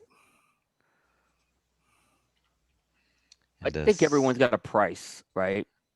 But I think and I don't have any crystal ball of who's looking to get sold or not. I don't really have that kind of insight. There's nothing I'm hearing, but everyone always has a price. But I think this whole thing of distribution may become more key. Like you may see more distributions as companies cut sales force. They may be relying on some of the other companies to kind of to handle distribution. And that's why I look at what General's doing with Ford's, and that's where I'm seeing the opportunity they're trying to capitalize on. I think they're seeing, we can afford to put a sales force in, and we're going to try to take some of your distribution if you don't have the sales force on it. So that's kind of where, and I think you'll also see a lot of people go to the Warp Padron model, where it's going to be, you won't have field reps, and they'll be doing more phone sales with that. But I think, like I said, I think you'll see more distribution than maybe an acquisition. But I think if the price is right, someone's going to make an acquisition. If a company wants to get out of it, they'll do it. Yeah, I think the more likely scenario is if we see somebody decide to exit, and Nat Sherman was a unique case because, like Dunhill, they have owners that have other interests with those names, and so they're not going to let you use them, and that complicates things. But I could see, like, let's say, for example, and I have no idea if this, I'm sure this will end up on out of Barry Stein and Dave Garofalo's mouth, but like, let's say if like La Polina decided to call it quits, like, and they just want to sell the brand, like I could see that scenario taking place if somebody says, hey, we're done with this. But this idea of like acquiring someone because it's a strategic, way for us to advance ourselves, as opposed to this company's looking to leave and we have the money and we don't mind adding these brands. Yeah, I don't think that's the case. And I actually disagree with John. I think the prices are going to be higher because, unlike in 2019, when the businesses on the brand sides were trending downwards, most of these guys had great 2020s. If you want to acquire Rocky, it's going to be more expensive today, I would have to imagine, than it was a year ago. Fair enough. And the same thing, I would imagine, it has to be the case for the top 20 brands, with maybe the one exception being Imperial, because maybe or Altatis, because maybe the new owners have different plans for it. That's sort of a Pandora's box. But just from a number standpoint, I think everyone, of size, and not just the super big, but like the medium-sized companies and even a ton of the small guys, I think a lot of them had great years. But, if you're looking towards the smaller brands, yeah, I could see a scenario where some of them, say we're done, and it's just it's a Tarano type situation where somebody's just taking some brands and some names and see what happens. Yeah. One thing I thought was interesting was that a Tarano cigar did make it onto the consensus points. So it was pretty interesting. Well, that's not the interesting part. The Tarano cigar made it on from two different lists. I mean, there was one list where one of the entries of Tarano came from a list where 9.5 out of the 10 cigars were Cigars International exclusives, including one of the two people on that list putting 3 Ramon Buesos from the same sampler, 1, 2, 3. But interestingly enough, that same Tarano 1959 50 years, which used to be a phenomenal cigar for the record, I haven't smoked one recently, so I don't know if it's gotten worse, but at one point that was a very, very good cigar. Also got on it from somebody else. So did that count towards general? It placed number 41 on the consensus. It's a Meyer and Dutch. Tarano, I don't know what I did with it in terms of. I did a decade classification. Dutch. Yeah, I had a decade classification. And I said anything before 2014 was Tarano, and anything after 2014 was. I don't know if Tarano is actually available to outside of Meyer and Dutch. I gather. I mean, let me rephrase this. I'm almost positive that's a Meyer and Dutch exclusive. Like, you could buy it from Meyer and Dutch if you're a retailer, but if it wasn't, it would have been part of Forged most likely. So, yeah, I think we kind of know the answer there.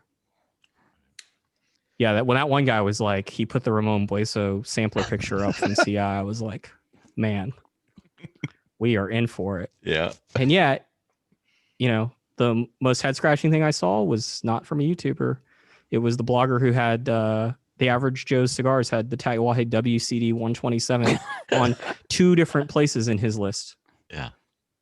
Oh, I got to look at that WTF. That could be WTF material.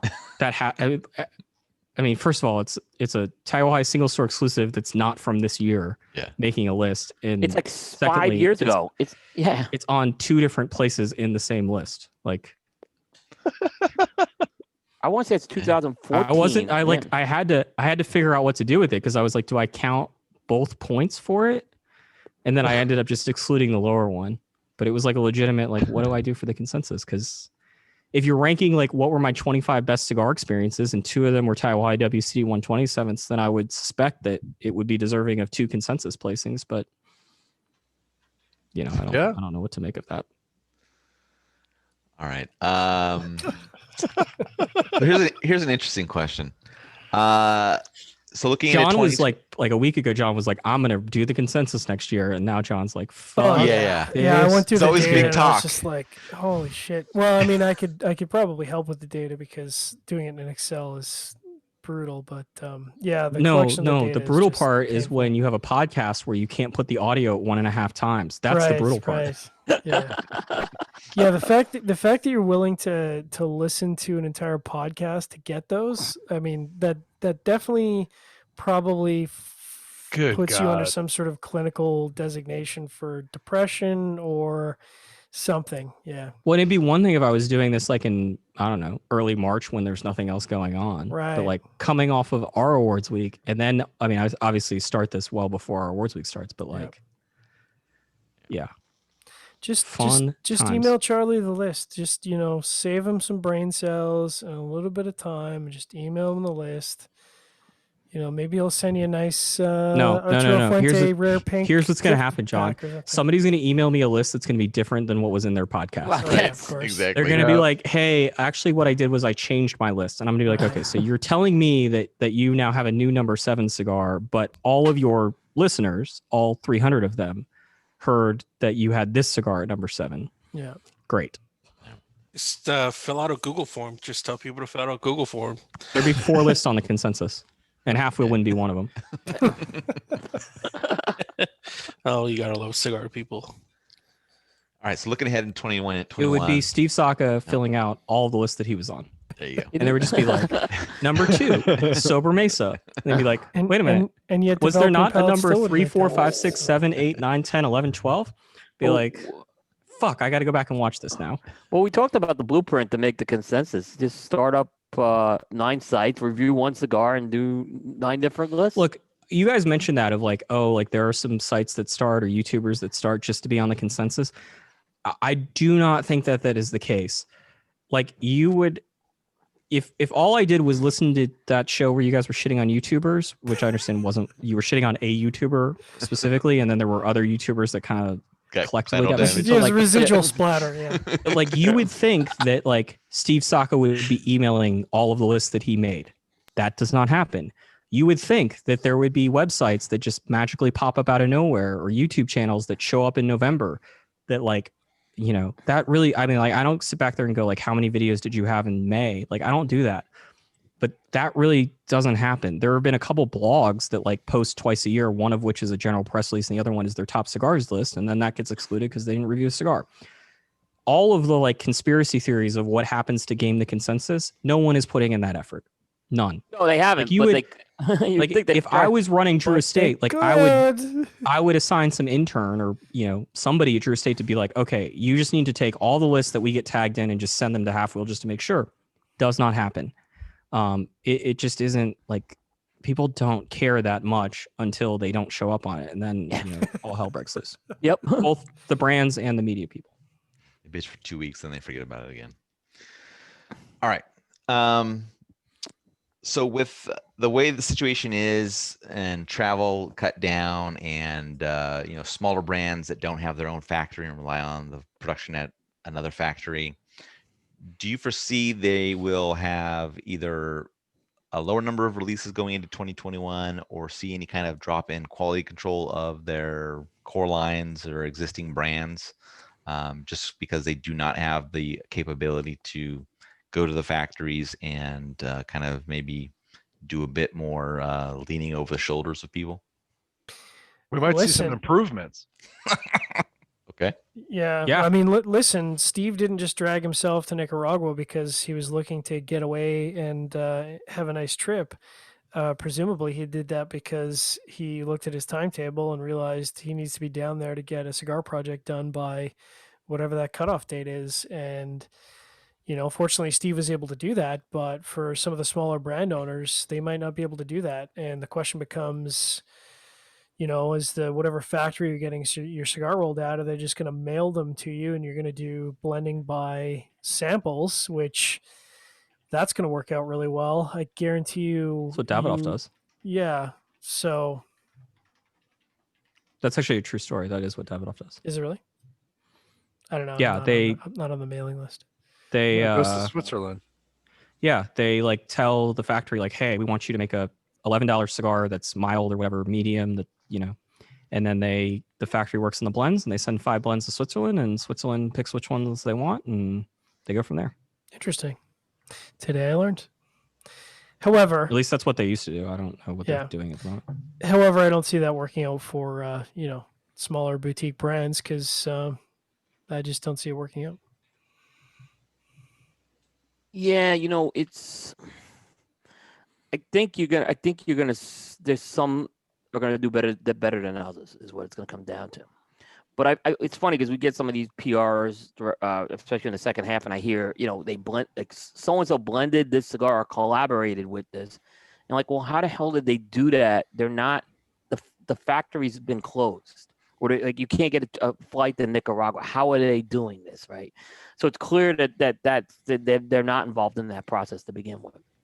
The question is how much of that leaning on the shoulder. I mean, is going to ultimately. I think we're going to see, particularly with the smaller companies. I think we'll see a decrease in quality. I think there's other companies that that they have their own factory, like the Davidoff and things like that, where it won't be as much of an impact because they're used to working like that. I think that the quality might actually, I think that some of the brands might actually increase the quality of the cigars by not going to the factories.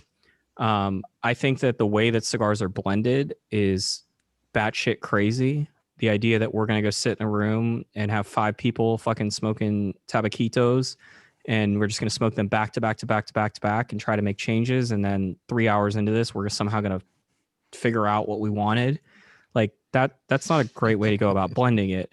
I also think there's some like reasonability here that like half the time that these people blend cigars, like they don't blend what actually ships because the factory goes, gringo, that's what we gave you in the tabaquito session. But yeah. Then Tuesday happened and guess what? So I think like the method of you tell the factory what you're looking for. The factory sends you some stuff, ships it to you. You smoke it. You tell them, I liked sample B, but I'd like it to have a little bit more strength. Then they send you a revised sample B. Like that may actually be the same process that some of these companies blend. Like I know for a fact that that's how some of these companies blend when they're in these countries. But the fact that the cigars might have a little bit more time to rest, the fact that they might have a bit more ability to concentrate and they don't feel like, oh, I'm in Esteli for 5 days and I need to get this blend dealt with in 5 days. Like that might help things. I also think the fact that a lot of these companies that don't have factories are going to be forced to basically say, look, in a normal year, we might give you, I don't know, 100,000 new cigars and you can divide it up 4 times. It doesn't have to be 25, 25, 25, but like you could have one new regular line and then you could have a couple limited things. The fact that they might say, look, you got 1 or 2 slots. We're going to cut that number to 50,000 cigars plus whatever you're currently making because we don't have the ability to sell our own brands or keep up with our own demand. That might force companies to say, look, we're just going to try to get one thing right. I also think that you're going to see a continuation of a lot more line extensions because it's just easier to do that. Or you're going to see companies re-releasing limited edition line extensions, like Crown Heads does all the time and those sorts of companies. What I do think is going to take a massive decrease is that there just isn't going to be as much spot checking. And the spot checking doesn't take place at anywhere near the capacity that it should. This is not a restaurant. There is not someone that sits there at the line and makes sure that every dish that goes out looks right. There are so many cigars that show up at a warehouse in the US and they ship out the next day, and maybe they smoked a couple, but they're like, oh, it's not burning right, but it's right off the truck, so we're good. We'll just put it here for 2 weeks and it'll settle. I think the quality is going to be hit or miss, but maybe a couple of the blends just, they knock it out of the park because quite honestly, they were doing not a great job in terms of the process, and they happen to get lucky a few times. And maybe the process is a little bit better in terms of sitting at home and doing it. All right. So those are all the topics I had for tonight. Was there anything that we didn't hit that anybody wanted to touch on? John, I know you had a whole list of stuff that you were talking about, so I don't want to make sure we didn't miss anything that you were. Boy, can we go over regulations some more? Because that's always fun. Yeah. No, I think we pretty much covered everything in this marathon session. Great. All right. Well, I want to thank all you guys, Charlie and Coop, for joining us tonight and doing our annual kind of recap of the year. Looking forward to the next one. Hope everybody that tuned in enjoyed, and all that you that are going to be watching it on replay, I guess. Thank you for tuning in, and hopefully a great 2021 cigar year. So thanks for joining. We will catch you on the next one.